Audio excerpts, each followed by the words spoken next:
আসসালামু আলাইকুম রহমতুল্লাহি ওবারাকাতুহ। আপনারা সবাই ভালো আছেন? ফকিরগঞ্জ তাজবিদুল কোরআন হাফিজিয়া মাদ্রাসার উন্নতি কল্পে একদিন ব্যাপী বিশাল ধর্মসভার জনাব শ্রদ্ধাভাজন সভাপতি, আজকের মাহফিলের সম্মানিত বিশেষ অতিথি, স্টেজে উপস্থিত অত্র এলাকার সুনামধন্য মাননীয় সংসদ সদস্য, স্টেজে উপস্থিত জাতির শ্রেষ্ঠ সন্তান হাজরাতে উলামায়ে কেরাম, আমার সনবিষ্ট দিনদার ইমানদার মুসলমান ভাইয়েরা, বাবার বয়সী মুরব্বী বাবাজিরা, পর্দার অন্তরালে অবস্থানরত পরম শ্রদ্ধিয়া মা এবং বোনেরা, আমরা আল্লাহ পাকের দরবারে লাখ কোটি কালিমাতুশ শুকুর ও সুজুদ পেশ করছি যে আল্লাহ পাক আমাদেরকে ভালোবেসে মোহাব্বত করে নবীর ঘর মাদ্রাসার উদ্যোগে মাহফিলে যে আল্লাহ পাক আমাদেরকে আসার বসার তৌফিক সুযোগ ভিক্ষা দান করেছেন, সে মহান আল্লাহ শানহু ওয়া তাআলার দরবারে অন্তরের অন্তঃস্থল থেকে লাখ কোটি কালিমাতুশ শুকুর ও সুজুদ পেশ করছি। আমরা পড়ছি আলহামদুলিল্লাহ। লাখ কোটি দরুদ আর সালাম আল্লাহর সৃষ্টির প্রধান আকর্ষণ, বিশ্বসভার সভাপতি, শামসুল হিদায়াত, বদরুদ্দুজা, সৈয়দুস সাকলাইন, ইমামুল মুরসালিন, আফতাবে নবুয়ত, শাহনশাহ রিসালাত, সুলতানে মদিনা, নবী করিম সাল্লাল্লাহু আলাইহি ওয়াসাল্লামের উপর লাখ কোটি দরুদ আর সালাম বর্ষিত হোক। আমরা সকলেই সুউচ্চ কণ্ঠে পড়ছি সাল্লাল্লাহু আলাইহি ওয়াসাল্লাম। প্রিয় হাজিরিন, আমরা এখানে আসতে পেরে বসতে পেরে খুশি না বেজার? কম না বেশি? নবী সাল্লাল্লাহু আলাইহি ওয়াসাল্লাম ইরশাদ করেছেন, ওয়াস্তাগফির লাহু মান ফিস সামাই ওয়াল আরদ, যে আল্লাহ তাআলার মুমিন বান্দারা যখন আল্লাহর দ্বীন জানার জন্য, ইলমে দ্বীন অর্জনের জন্য মুমিন যখন ঘর থেকে বের হয়, তখন সেই মুমিনদের জন্য সাত আসমান জমিনের সমস্ত মাকলুকাত, কীট পতঙ্গ, এমনকি বালি কোনাগুলোও এই মুমিনদের জন্য আল্লাহ তাআলার কাছে গুনাহ মাপের জন্য দোয়া করতে থাকে। রাসূল সাল্লাল্লাহু আলাইহি ওয়াসাল্লাম হাদিসের শেষ অংশে বলেন, হাত্তা হিতানি ফিল মাই, এমনকি মহাসমুদ্রের অতল গহ্বরে, মহাসমুদ্রের পানির নিচে যে ছোট্ট ছোট্ট কীট পতঙ্গ বসবাস করে, এরাও এই মুমিন বান্দাদের জন্য আল্লাহ তাআলার কাছে দোয়া করতে থাকে। কাজে এই মুহূর্তে আমাদের জন্য গোটা মাকলুকাত আল্লাহর কাছে দোয়া করছে, ওয়াস্তাগফির লাহু, আল্লাহ আপনি এই মুমিন বান্দাদেরকে মাফ করে দেন। আমাদের জন্য গুনাহ মাফের দোয়া হচ্ছে, আল্লাহ তাআলা আমাদের গুনাহগুলো কমিয়ে দিচ্ছেন। তাতে আমরা খুশি না বেজার? আমরা খুশি, আল্লাহ পাক খুশি, গোটা জগৎ খুশি। বেজার কেবল মাত্র মিস্টার ইবলিস, শয়তান। কে বেজার? কারণ শয়তান হচ্ছে আমাদের জাতীয় শত্রু, আমাদের পূর্বপুরুষদের শত্রু। আল্লাহ কোরআনুল কারীমে অসংখ্য জায়গায় বলেছেন, ইন্নাহু লাকুম আদুউম মুবিন, নিশ্চয় শয়তান হচ্ছে তোমাদের প্রকাশ্য শত্রু। কাজে এই শত্রুর কাজই হচ্ছে আমাদেরকে দিন থেকে, ইসলাম থেকে, কোরআন থেকে দূরে সরিয়ে নেওয়া। এজন্য যেখানে ভালো কাজ সেখানে শয়তানের বাধা, ভালো কাজ দেখলে শয়তানের গায়ে চুলকানি শুরু হয়। কথা বলেন ঠিক কি না? এই জন্য দেখবেন আমরা যখন নামাজ পড়ি, দুনিয়ার সমস্ত চিন্তা মনে হয় যেন তখন মাথার মধ্যে ঘুরপাক খায়।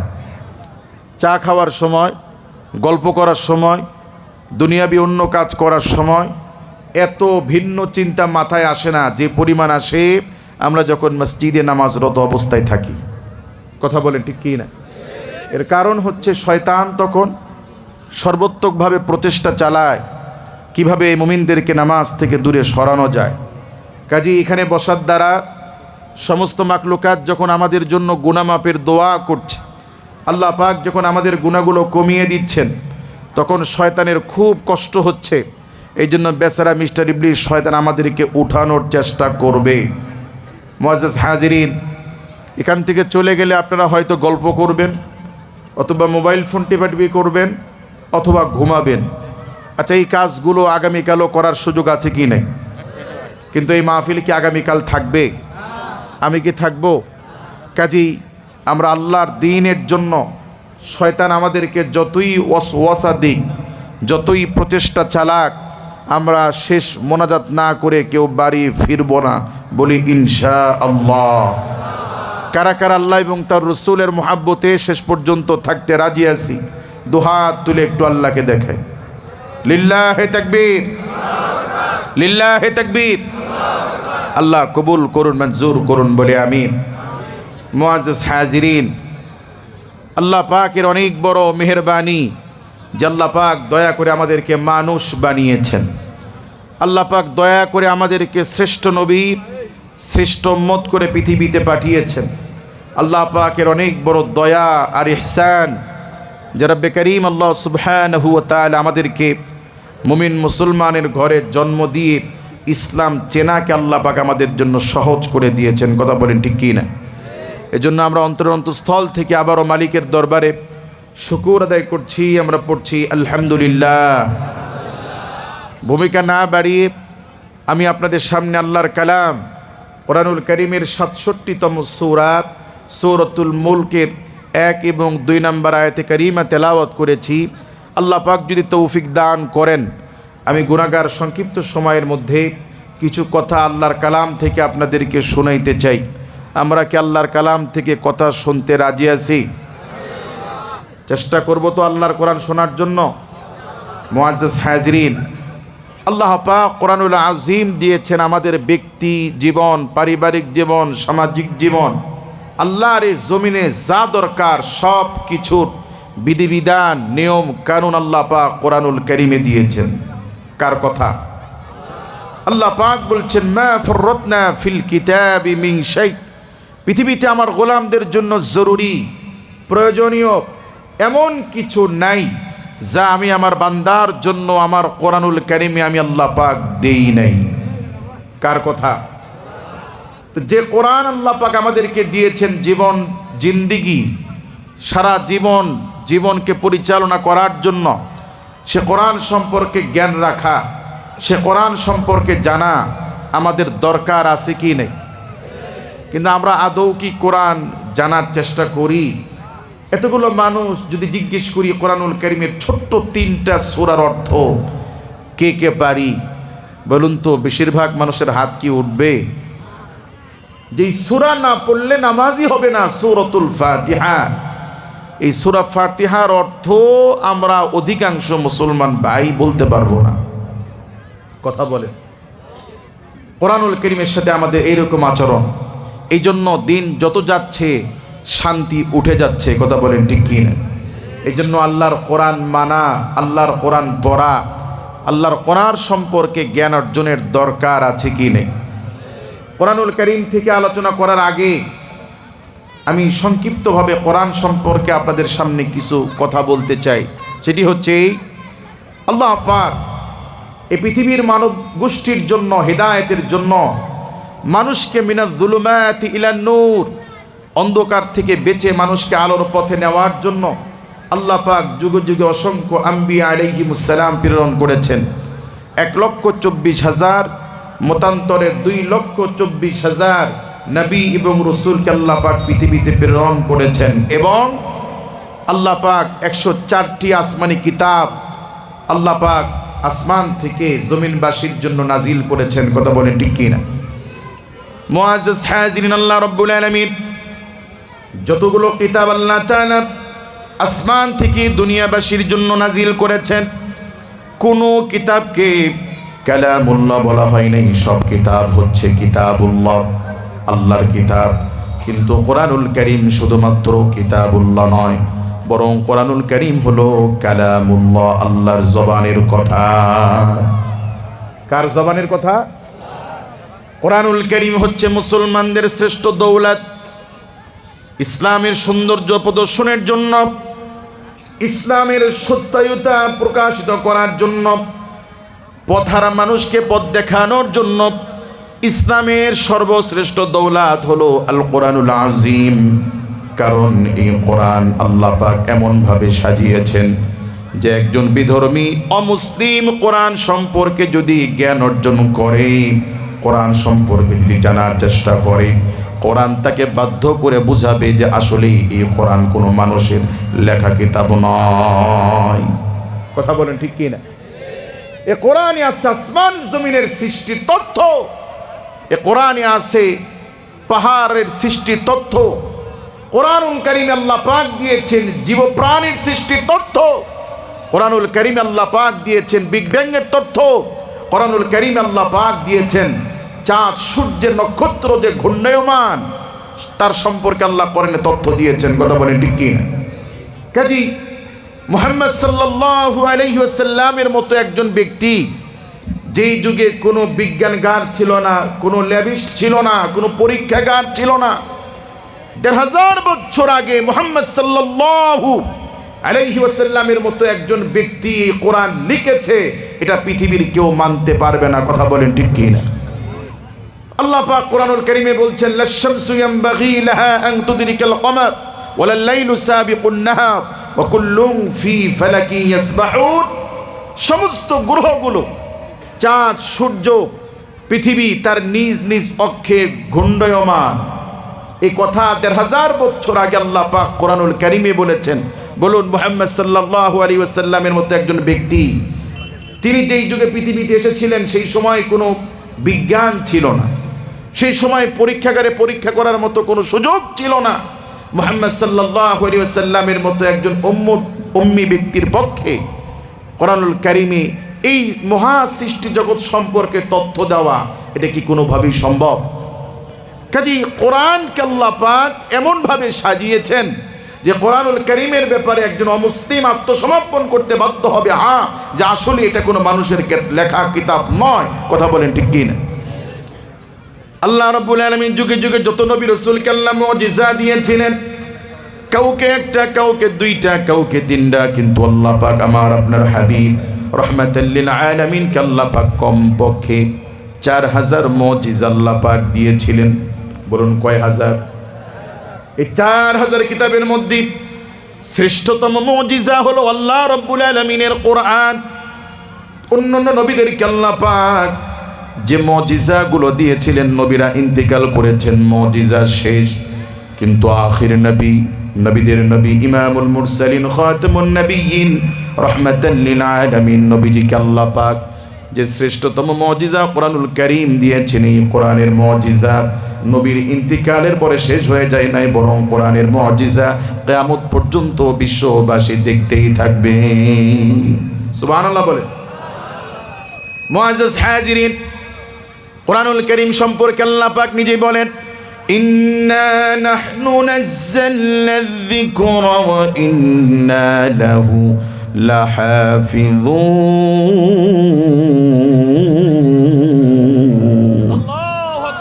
আল্লাহ পাক বলছেন, কোরআন আমি নাজিল করেছি, এর সংরক্ষণের দায়িত্ব আমি আল্লাহ পাক নিজে নিয়েছি। দায়িত্ব নিয়েছেন কে?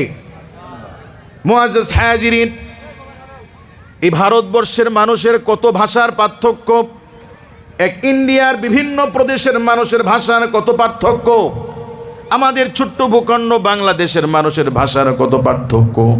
ঢাকার মানুষ কথা বলে একরকম, নোয়াখালীর মানুষ কথা বলে আরেক রকম, সবাই বাংলা বলে কিন্তু আরেকজনের সাথে আরেকজনের মিল নাই, অনেক তফাৎ, অনেক পার্থক্য।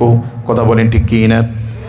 কিন্তু আল্লাহ রাব্বুল আলামিন যে কোরআন দিয়েছেন, এই কোরআন কি আরব, কি অনারব, কি ভারতবর্ষ, কি চায়না, কি কাতার, কি দুবাই, কি পশ্চিমা অস্ট্রেলিয়া, কি পশ্চিমা আমেরিকা, তাম পৃথিবী ব্যাপী কোরআনুল কারীমের বিসমিল্লাহর বা থেকে শুরু করে সূরা নাসের সিন পর্যন্ত পুরা কোরআনুল কারীমের কোথাও কোনো পরিবর্তন পাওয়া যাবে না। তাম পৃথিবীতে কোরআন এক এবং অভিন্ন। সুবহানাল্লাহ বলবেন না? কোরআনের দায়িত্ব আল্লাহ পাক নিজে নিয়েছেন। ১৫০০ বছর হয়ে গিয়েছে, লেকিন কোরআনের কোনো পার্থক্য তারতম্য পৃথিবীতে হয় নাই, কারণ এই কোরআনের দায়িত্ব নিয়েছেন কে? একটি ভিন্ন ভাষার কোনো পত্রিকা, কোনো গাইড বুক যদি কোনো শিশুকে আপনি দেন, ১ ঘন্টার মধ্যে ১০ পৃষ্ঠা ইংরেজি ভিন্ন ভাষী কোনো লেখা মুখস্থ করে দিতে হবে। এটা অসম্ভব হতে পারে, কিন্তু আল্লাহর কালাম অসংখ্য নজির এমন আছে 5 বছর 7 বছরের বাচ্চা, 3 মাসে 1.5 মাসে 1 মাসে এমন বাচ্চা আছে যে কোরআনুল কারীম পুরোটা মুখস্থ করে ফেলে।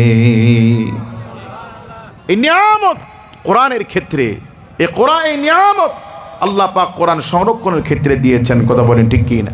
কাজে কোরআন হচ্ছে আল্লাহ তাআলার পক্ষ থেকে একটি শ্রেষ্ঠ কিতাব এবং নির্ভুল কিতাব। পৃথিবীতে যত লেখক আছে তারা এই লেখার ওই বইয়ের শুরুতে ভূমিকায় কিছু লেখনী লেখে, কিছু দুর্বলতা প্রকাশ করে যে আমার এই লেখার মধ্যে ভুল থাকতে পারে। প্রিয় পাঠক, যদি আপনাদের দৃষ্টিচগর হয় তাহলে আমাদেরকে অবহিত করলে আমরা পরবর্তী সংস্করণে এই ভুলগুলোকে আমরা পরিমার্জিত করে দিব, সংশোধন করে দিব। এরকম কিছু দুর্বল লেখকের কিছু দুর্বলতা প্রকাশ থাকে কি থাকে না? আল্লাহ পাক কোরআনুল কারীমের শুরুতে আল্লাহ পাক বলছেন যালিকাল কিতাবু লা রাইবা ফি, এটি এমন একটি কিতাব, এই কিতাবের মধ্যে ভুল থাকতে পারে এমন ভুলে কোনো অবকাশও আল্লাহর কোরআনুল কারীম আল্লাহ পাক রাখেন নাই। সুবহানাল্লাহ বলবেন না? কাজে এমন একটি নির্ভুল কিতাব দিয়ে আমাদের জীবন চালানো দরকার আছে কি নেই? কাজে এমন একটি কিতাব সম্পর্কে জ্ঞান রাখার দরকার আমাদের আছে কি নেই? মুআজ্জাজ হাজিরিন, সেই কালামুল্লাহর 67তম সূরা সূরাতুল মুলক, বলেন সূরার নাম কি? এই সূরার মধ্যে আল্লাহ রাব্বুল আলামিন 30টি আয়াতে কারিমা দিয়েছেন। নবী সাল্লাল্লাহু আলাইহি ওয়াসাল্লাম বলেন, কোন মুমিন যদি প্রতিদিন এশার নামাজের পরে কোরআনুল কারীমের এই 30টি আয়াত বিশিষ্ট সূরা মুলক যদি কোনো মুমিন একবার করে পাঠ করে, আল্লাহ পাক কবরের সমস্ত আযাব থেকে মুমিনকে আল্লাহ তাআলা হেফাজত করবেন। কাজে আমরা পড়ার চেষ্টা করব ইনশাআল্লাহ। শুধু এতটুকুই নয়, বরং আল্লাহর নবী বলেন, যে মুমিন এই সূরাতুল মুলক প্রতিদিন একবার করে পাঠ করবে, এই ব্যক্তি যদি কবরে, এই ব্যক্তির হাসরের মাঠে যদি তার নেকি কম হয়, গুনাহ যদি বেশি হয়, আল্লাহ পাক নেকি কম হওয়ার কারণে তাকে ফয়সালা দিয়ে দিবেন, জাহান্নামে নিয়ে যাও। রাসূল সাল্লাল্লাহু আলাইহি ওয়াসাল্লাম বলেন, ওই সময় কোরআনুল কারীমের সূরা মুলক তার পাঠকের জন্য, তারা আমলকারীর জন্য আল্লাহ রাব্বুল আলামিনের সাথে সেদিন সূরাতুল মুলক ঝগড়ায় লিপ্ত হবে। মালিক, এই ব্যক্তিকে কোনোভাবেই আমি কোরআনুল কারীম জাহান্নামে যেতে দিব না, কারণ প্রতিদিন আল্লাহ আপনার এই বান্দা দুনিয়ার জীবনে এশার নামাজের পরে আমি সূরাতুল মুলকে সে আমল করত। রাসূল সাল্লাল্লাহু আলাইহি ওয়াসাল্লাম বলেছেন, আল্লাহ পাকের সামনে আল্লাহর কোরআন ঝগড়ায় লিপ্ত হবে এই ব্যক্তিকে নাজাত দেওয়ার জন্য। সুবহানাল্লাহ বলেন। কাজে আমাদের পাঠ করা দরকার আছে কি নাই? প্রিয় ভাইয়েরা আমার, আল্লাহ পাক কোরআনুল কারীমে ওই সূরার দামগুলো, ওই আয়াতের দামগুলো আল্লাহ পাক বাড়িয়ে দিয়েছেন। যে আয়াত আর যেই সূরাগুলো পড়লে মুমিনের ঈমান মজবুত হয়, আল্লাহর সম্পর্কে মানুষের ধারণা দৃঢ় হয়, আখিরাতের ব্যাপারে মানুষের মধ্যে ধারণা দৃঢ় হয়। কথা বলেন ঠিক কি না? যেমন কোরআনুল কারীমের ছোট্ট সূরা সূরাতুল ইখলাস, বলেন কি নাম? নবী সাল্লাল্লাহু আলাইহি ওয়াসাল্লাম বলেছেন, কোন মুমিন যদি সূরাতুল ইখলাস একবার পাঠ করে, আল্লাহ পাক একবার পাঠ করার কারণে তার আমলনামায় 10 পারা তেলাওয়াতের সমপরিমাণ নেকি আল্লাহ দিয়ে দিবেন। 3 × 10 = 30, 3 বার পড়লে 1 খতম কোরআন শরীফের সওয়াব। সুবহানাল্লাহ। এত মর্যাদা আল্লাহ পাক এই সূরাতে দিয়েছেন কেন? এই সূরার মধ্যে আল্লাহ তাআলার উলুহিয়ত, রুবুবিয়ত, আল্লাহর পরিচয় এই সূরার মধ্যে পাওয়া যায়। কোরআনুল কারীমের শ্রেষ্ঠ আয়াত নাম আয়াতুল কুরসি, বলেন কি নাম? আল্লাহ নবী বলেন, কোন মুমিন যদি প্রতিদিন 5 ওয়াক্ত ফরজ নামাজের পরে কোরআনুল কারীমের এই শ্রেষ্ঠতম আয়াত আয়াতুল কুরসি যদি একবার করে পাঠ করে, এই ব্যক্তির মাঝে আর জান্নাতের মাঝে বাধা হলো মৃত্যু। আল্লাহ পাক মৃত্যুর পরে বিনা হিসেবে আল্লাহ পাক এই মুমিনকে আল্লাহ মাফ করে জান্নাত দিয়ে দিবেন। কাজী আয়াতুল কুরসি আমাদের পড়া দরকার আছে কি নাই? আয়াতুল কুরসির মধ্যে আল্লাহ তাআলার পরিচয় পাওয়া যায়। কাজী কোরআনুল কারীমের যেই সূরা, যে আয়াতগুলো পড়লে আল্লাহ তাআলার পরিচয় পাওয়া যায়, যেই সূরাগুলো পড়লে আখিরাতের কথা স্মরণ হয়, জান্নাত জাহান্নামের আলোচনা করা হয়, আল্লাহ পাক এমন সূরার এমন আয়াতগুলির দাম আল্লাহ তাআলা বাড়িয়ে দিয়েছেন। সুবহানাল্লাহ বলেন। কাজেই আল্লাহ পাক কেমন একটি সূরা, সূরাতুল মুলকের মধ্যে আল্লাহ পাক জান্নাত জাহান্নামের আলোচনা, আল্লাহর উলুহিয়ত রুবুবিয়তের আলোচনা আল্লাহ পাক সূরা মুলকের মধ্যে করেছেন। কোন মুমিন যদি প্রতিদিন এশার নামাজের পরে এই সূরাতুল মুলক যদি কোনো মুমিন পাঠ করে, দৈনিক একবার, মাসে 30 দিন, বছরে 365 দিন, এই সূরাতুল মুলক মুমিন যখন পড়বে আর তার সামনে যখন আল্লাহর পরিচয়ের আলোচনা চোখে ভেসে আসবে, তখন এই মুমিনের পক্ষে গুনাহ করা, এই মুমিনের পক্ষে ইসলাম থেকে দূরে যাওয়া, এই মুমিনের পক্ষে গুনার কাজ করা সম্ভব নয়। কথা বলেন ঠিক কি না? কাজে আমরা এই সূরা পড়ার চেষ্টা করব ইনশাআল্লাহ। এবার আসেন আল্লাহ পাক কোরআনুল কারীমের এই সূরাতুল মুলকের মধ্যে আল্লাহ কি বলেছেন। আল্লাহ পাক বলেন, তাবারাকাল্লাযী বিয়াদিহিল মুলকু ওয়া হুয়া আলা কুল্লি শাইইন কাদির।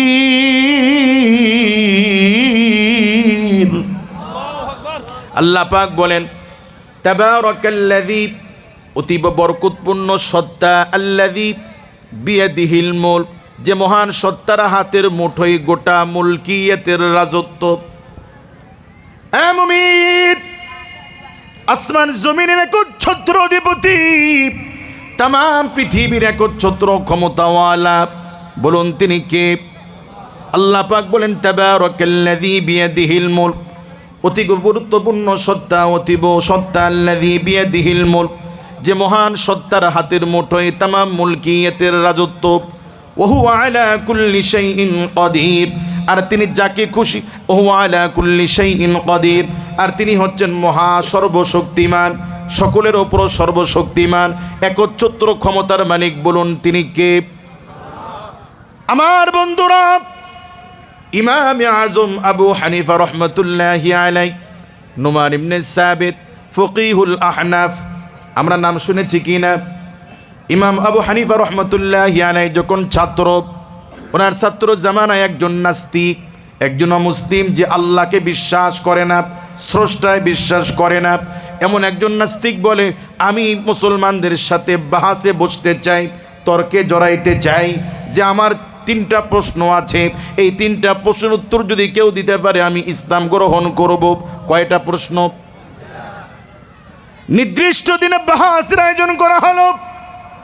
ইমাম আজম আবু হানিফা রহমতুল্লাহি আলাইহির উস্তাদরা উপস্থিত, নাস্তিক উপস্থিত। এবার নাস্তিক প্রশ্ন করে, আমার 3টা প্রশ্ন। 1 নাম্বার, তোমরা মুসলমান না, তোমরা যে আল্লাহকে বিশ্বাস করো, আমাকে বলতে হবে আল্লাহ তাআলার আগে সৃষ্টি জগতে কি ছিল। 2 নাম্বার, তোমরা যে আল্লাহকে বিশ্বাস করো তিনি এই মুহূর্তে কোন দিকে তাকায় আছেন। 3 নাম্বার, আল্লাহ পাক তিনি এই মুহূর্তে কি করছেন আমাকে বুঝায়া দিতে হবে, এবং এই জবাবগুলো কোরআনুল কারীম থেকে দিতে হবে। কোত্থেকে দিতে হবে বলুন তো? এই প্রশ্নের জবাব সহজ না কঠিন? কঠিন, ঠিক কি না? ইমাম আজম নুমান ইবনে সাবিত, ইমাম আবু হানিফা রহমতুল্লাহি আলাইহি উস্তাদদেরকে বললেন, হুজুর বেয়াদবি মাফ করবেন, যদি আমাকে উত্তর দিতে অনুমতি দেন, উত্তরগুলো আমি দিতে চাই। সুবহানাল্লাহ বলেন। এবার নুমান ইবনে সাবিত ছোট্ট মানুষ, তিনি তখন ছাত্র, তখন পড়াশোনা করেন, এখনো পরিপূর্ণ আলেম হন নাই। নাস্তিক স্টেজে বসে প্রশ্ন করে, আমার 1 নাম্বার প্রশ্ন, আমি জানতে চাই আল্লাহ পাকের আগে সৃষ্টি জগতে কি ছিল। ইমাম আজম আবু হানিফা রহমতুল্লাহি আলাইহি নিজ থেকে বলেন, মুরব্বী নাস্তিক শোনো, তুমি কি অঙ্ক জানো? বলে হ্যাঁ জানি। বলে একটু শোনাও তো। বলে 1 2 3 4 5 6 এভাবে 10 পর্যন্ত গুনেছে। এবার ইমাম আবু হানিফা রহমতুল্লাহি আলাইহি বলেন, বাবা আপনি একটু উল্টা দিকে গোনেন। এবার নাস্তিক গোনে 10 9 8 7 6 5 4, গুনতে গুনতে 1 0। কি বলে নাস্তিক? মুরব্বী বলো তো এই শূন্যের আগে কি? বলে শূন্যের আগে কিছুই নাই। শূন্যের আগে আগে ছিল কি? বলে শূন্যের আগে আগেও কিছু ছিল না। শূন্যের আগে কিছু আছে? কাজে নাস্তিক, শোনো, তুমি যেমন বিশ্বাস করো একের আগে শূন্য, শূন্যর আগে যেমন কিছুই নাই, আগেও ছিল না। আল্লাহ পাক বলেন কুল হুয়াল্লাহু আহাদ, আল্লাহ পাক তিনি হচ্ছেন একক। আল্লাহ পাক কি? এই সৃষ্টি জগতে যত বস্তু আছে কোনো কিছু একক নয়, প্রত্যেকটা বস্তু, প্রত্যেকটা জিনিস যৌগিক। প্রত্যেকটা জিনিস কি? যেমন পানি, এই পানির ভিতরে হাইড্রোজেন আছে, অক্সিজেন আছে। যেমন আগুন, আগুন একক কোনো বস্তু না, আগুনের মধ্যে অক্সিজেন আছে, অক্সিজেনবিহীন আগুন জ্বলে না। কথা বলেন ঠিক কি না? কিন্তু আল্লাহ পাক বলেন নবীজি আমার গোলামদেরকে জানায় দেন কুল হুয়াল্লাহু আহাদ, আল্লাহ পাক হচ্ছেন একক। আল্লাহ তিনি কে? আল্লাহুস সামাদ, যিনি কারো মুখাপেক্ষী নন, টাকার জন্য, ক্ষমতার জন্য, বাহাদুরির জন্য, শক্তির জন্য, অর্থের জন্য তিনি কারো মুখাপেক্ষী নন। তিনি একক, তিনি কারো মুখাপেক্ষী নন, তিনি হচ্ছেন অনিনল। কথা বলেন ঠিক কি না? লাম ইয়ালিদ ওয়া লাম ইউলাদ, আল্লাহ পাক তিনি যিনি কাউকে জন্ম দেন নাই, তাকেও জন্ম দেওয়া হয় নাই। নাস্তিক, তোমার শূন্যের আগে যেমন কিছুই ছিল না, আমার আল্লাহ রব্বুল আলামিনের আগে কিছুই ছিল না, শুধু আমার আল্লাহ পাক, আমাদের স্রষ্টা আল্লাহ ছিলেন। সুবহানাল্লাহ বলেন। এবার নাস্তিক 2 নম্বর প্রশ্ন করে। আমার 2 নম্বর প্রশ্ন, আমি জানতে চাই আল্লাহ পাক এই মুহূর্তে কোন দিকে তাকায় আছে? সহজ না কঠিন? ইমাম আযম আবু হানিফা রাহমাতুল্লাহি আলাইহি বললেন আমার সামনে বাতি জ্বালানো হোক। একটা বাতি জ্বালানো হলো। এবার নাস্তিককে প্রশ্ন করে, নাস্তিক বলো তো এ আলোটা কোন দিকে ছড়ানো? বলে আলোটা তো শুধু একদিকেই নয়, সব দিকে ছড়ানো। সব দিকেই কি? এখানে একটা বাতি জ্বালালে, হারকিন জ্বালালে, হারকিনের আলো কি শুধু একদিকেই যাবে না, সব দিকেই ছড়ায়? নাস্তিক, আল্লাহ পাক তোমার প্রশ্ন, কোরআনুল কারীমে তোমার প্রশ্নের জবাব আল্লাহ পাক দিয়ে বলেন ফাআইনামা তুওয়াল্লু ফাসাম্মা ওয়াজহুল্লাহ।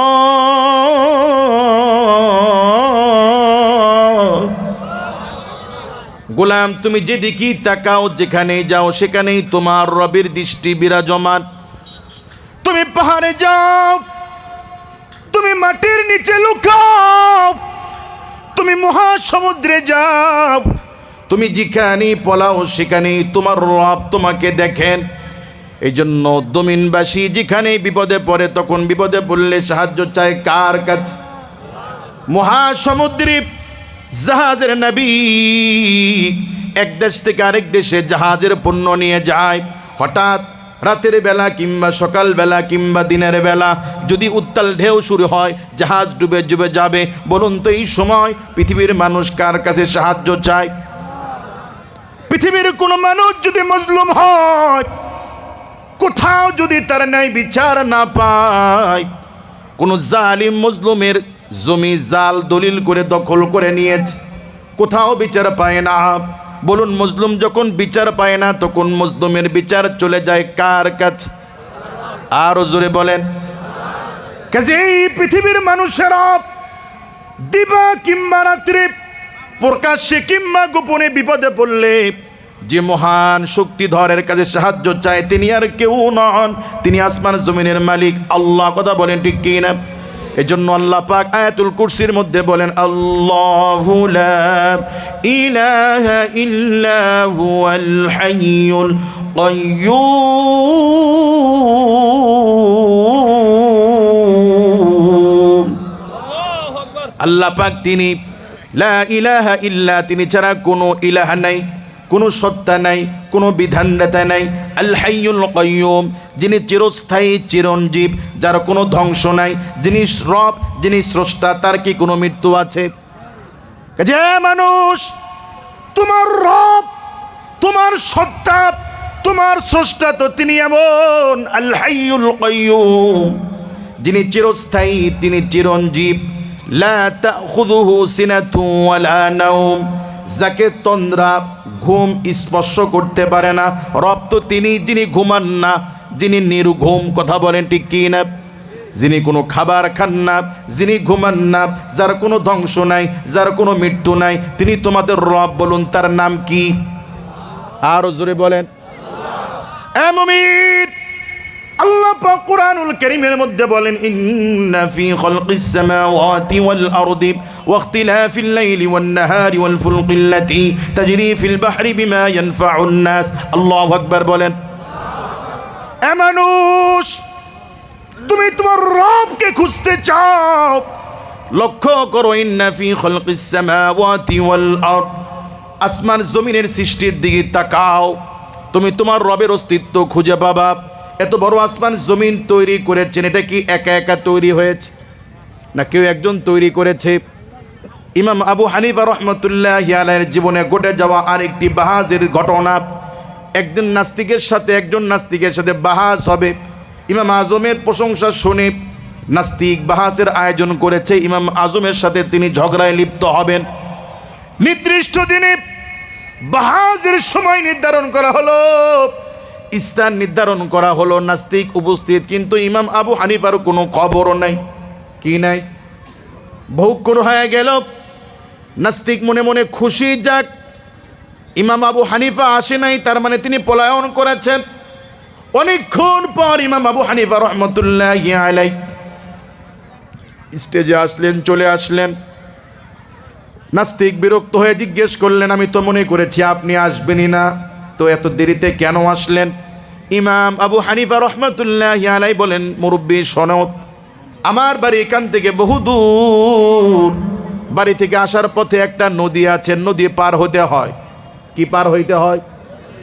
তা আমি যখন সেই নদীতে আসলাম, লক্ষ্য করে দেখি ওই নদীতে কোনো নৌকা নাই। অনেকক্ষণ যাবৎ আমি নৌকার জন্য অপেক্ষায় ছিলাম, ট্রলারের জন্য অপেক্ষায় ছিলাম, দেখি নৌকা আসে না। এক পর্যায়ে হঠাৎ লক্ষ্য করে দেখি উপর থেকে একটা বীজ পড়লো, ওই বীজ থেকে হঠাৎ করে একটা গাছ বৃক্ষ বের হলো, হঠাৎ করে বৃক্ষটা বড় হয়ে গেল, একটা গাছ হয়ে গেল। হঠাৎ করে কোত্থেকে একটা করাত এসে একা একা গাছ কাটলো, অনেকগুলা তক্তা বের হলো। এরপরে এই তক্তাগুলো একটার সাথে একটা অটোমেটিক লেগে একটা নৌকা তৈরি হলো। নৌকাটা একা একা নদীতে ঝাঁপ দিল, আমি নৌকায় চড়ে বসলাম। নৌকা মাঝিবিহীন আমাকে নৌকা নদী পার করে দিল। এরপরে আমি আসতে যতটুকু দেরি হলো। নাস্তিক কয়, হুজুর মনে করছিলাম আপনি খুব জ্ঞানী মানুষ, কিন্তু আপনি যে গল্প শুনাইলেন তাতে আপনার মাথার স্ক্রু একটা টাইট আছে বলে মনে হয় না। এটা সম্ভব? আপনি যে গল্প শোনালেন, একটা গাছের বীজ পড়লো, একটা বৃক্ষ বের হলো, বৃক্ষ বড় হলো, বিশাল একটা মহিরু রূপ হলো, গাছ একা একা একটা তক্তা কাটলো, একা একা তক্তা বের হলো, একা একা নৌকা তৈরি হলো। এই আজগুবি গল্প মারার জায়গা পান না। না, ইমাম আবু হানিফা রাহমাতুল্লাহি বলে, এটা তো আমিও বলতে চাই, একটা মাঝি ছাড়া, মানুষ ছাড়া একটা গাছ এমনি এমনি হতে পারে না।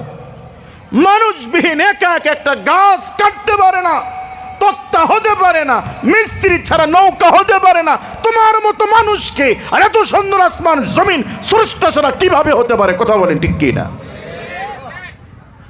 কাজে তুমি কি করে আল্লাহকে অস্বীকার করো, কি করে আল্লাহকে অবিশ্বাস করো? কাজে আল্লাহ পাক তিনি আল হাইয়ুল কাইয়ুম, যিনি চিরস্থায়ী চিরঞ্জীব। আল্লাহ পাক খুঁজতে চাও, ইন্না ফি খালকিস সামাওয়াতি ওয়াল আরদ, আসমান জমিনের দিকে লক্ষ্য করো, তুমি তোমার স্রষ্টার অস্তিত্ব খুঁজে পাবে। কথা বলে ঠিক কি না? বিজ্ঞানীগণ বলেন যে সূর্যকে অস্তিত্ব, যেই সূর্য আমাদেরকে প্রতিদিন আলো দেয়, অক্সিজেন দেয়, যেই সূর্যকে পুঁজি করে বিশ্ব তার ভারসাম্য বজায় রেখেছে, সেই সূর্য আমাদের এই পৃথিবীর চাইতে 13 গুণ নয়, 1300 নয়, 13,000 নয়, 13 লক্ষ গুণ বড় সূর্য। আপনাদের সুবহানাল্লাহ বলতে ইচ্ছে করলো না? পৃথিবীর চাইতে 13 কত গুণ বড়? 13 লক্ষ গুণ বড় সূর্য। এত বড় সূর্যকে আল্লাহ পাক মহাশূন্যে ঝুলিয়ে রেখেছেন, নিচে কোনো খুঁটি দেন নাই, কোনো পিলার দেন নাই, আসমান থেকে কোনো রশি বেঁধে ঝুলিয়ে রাখেন নাই। এত বড় সূর্য মহাশূন্যে যিনি ঝুলিয়ে রেখেছেন, বলুন তিনি কে? ইন্না ফি খালকিস সামাওয়াতি ওয়াল আরদ, মানুষ আসমান জমিনের দিকে তাকাও, তুমি মহাশক্তিধর, আসমান জমিনের মালিকের অস্তিত্ব তুমি খুঁজে পাবা। গড়েছ তুমি এই পৃথিবী জাহান, তুমি অসীম তুমি মহান।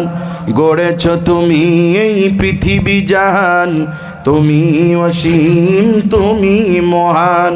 তুমি পৃথিবীর পালনকারী, তুমি প্রভু বিশ্বজামি। আমি তোমাকে খুঁজি, আমি তোমাকে দেখি, আমি তোমার প্রেমের কবিতা লিখি। গড়েছ তুমি এই পৃথিবী জাহান, তুমি অসীম তুমি মহান। তুমি পৃথিবীর পালনকারী, তুমি প্রভু বিশ্বজামি।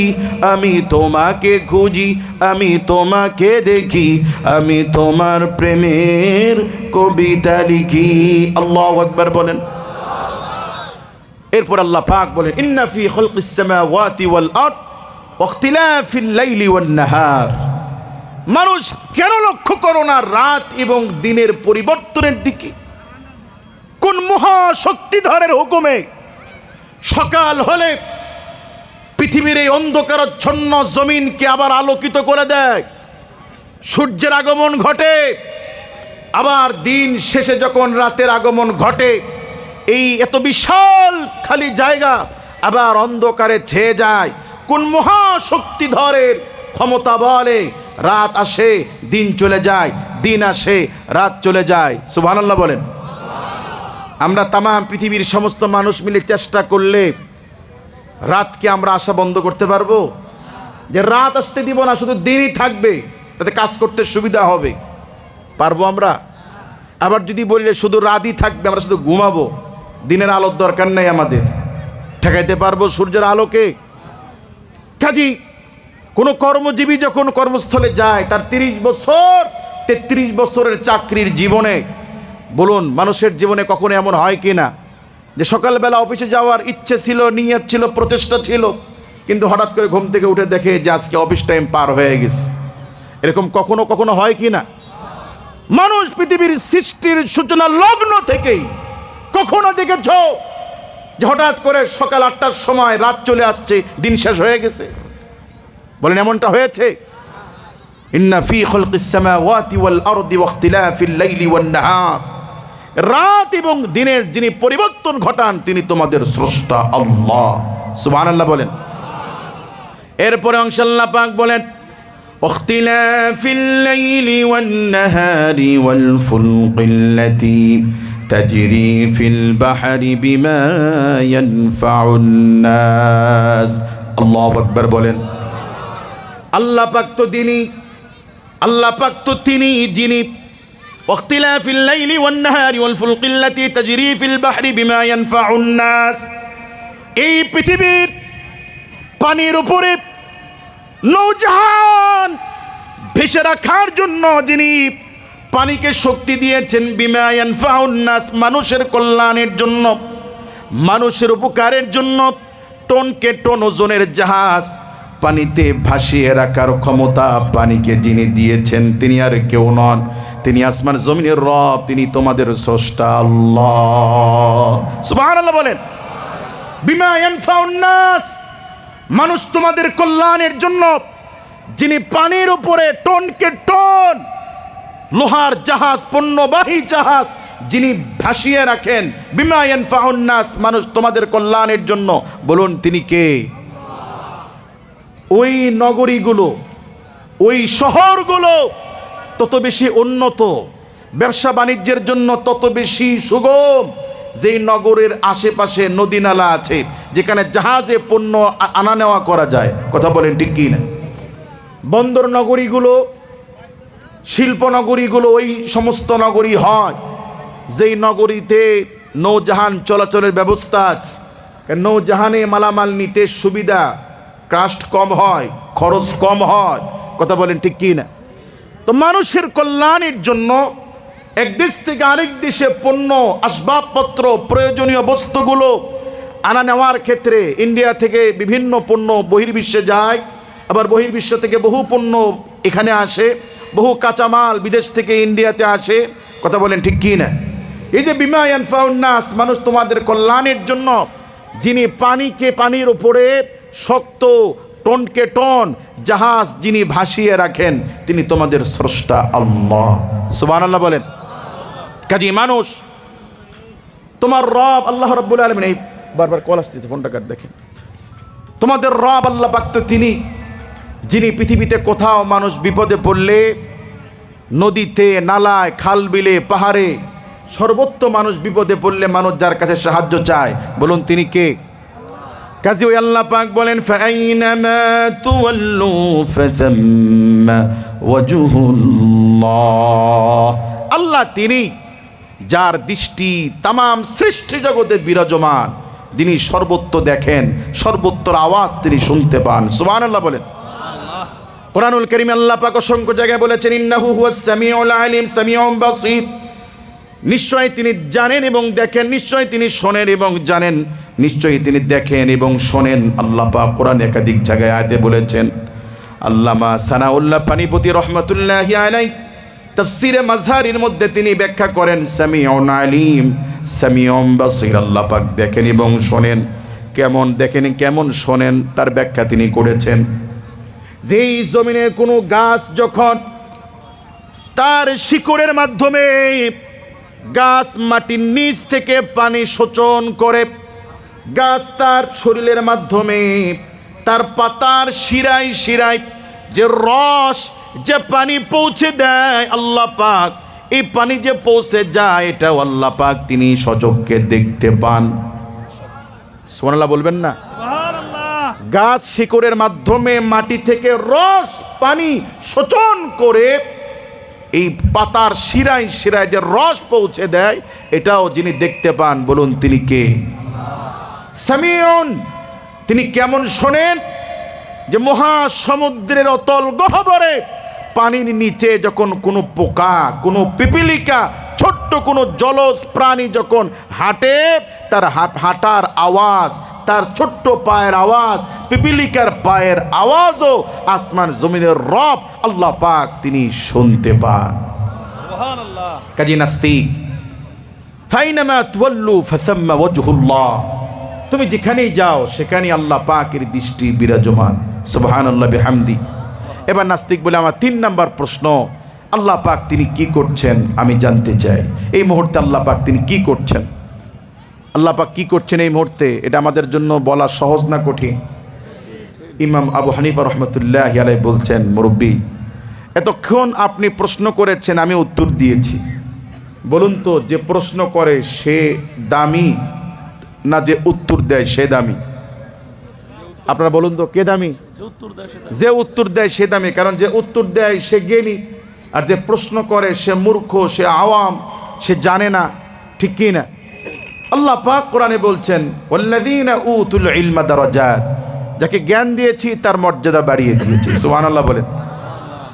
যেই জাতি জ্ঞানকে, জ্ঞান অর্জনকে যত বেশি গুরুত্ব দিবে আল্লাহ পাক সেই জাতির মর্যাদা তত বেশি বাড়ায় দিবে।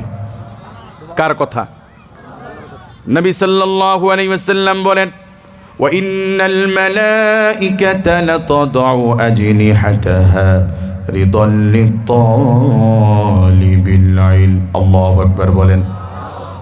কোন মাসুম বাচ্চা, কোন মুমিন যখন ইলমে দ্বীন অর্জনের জন্য ঘর থেকে বের হয়, ওই মুমিনের জন্য আল্লাহ পাকের নূরের ফেরেশতারা, নূরের পাখা ওই ছাত্রদের পায়ের নিচে তারা বিছিয়ে দেয়।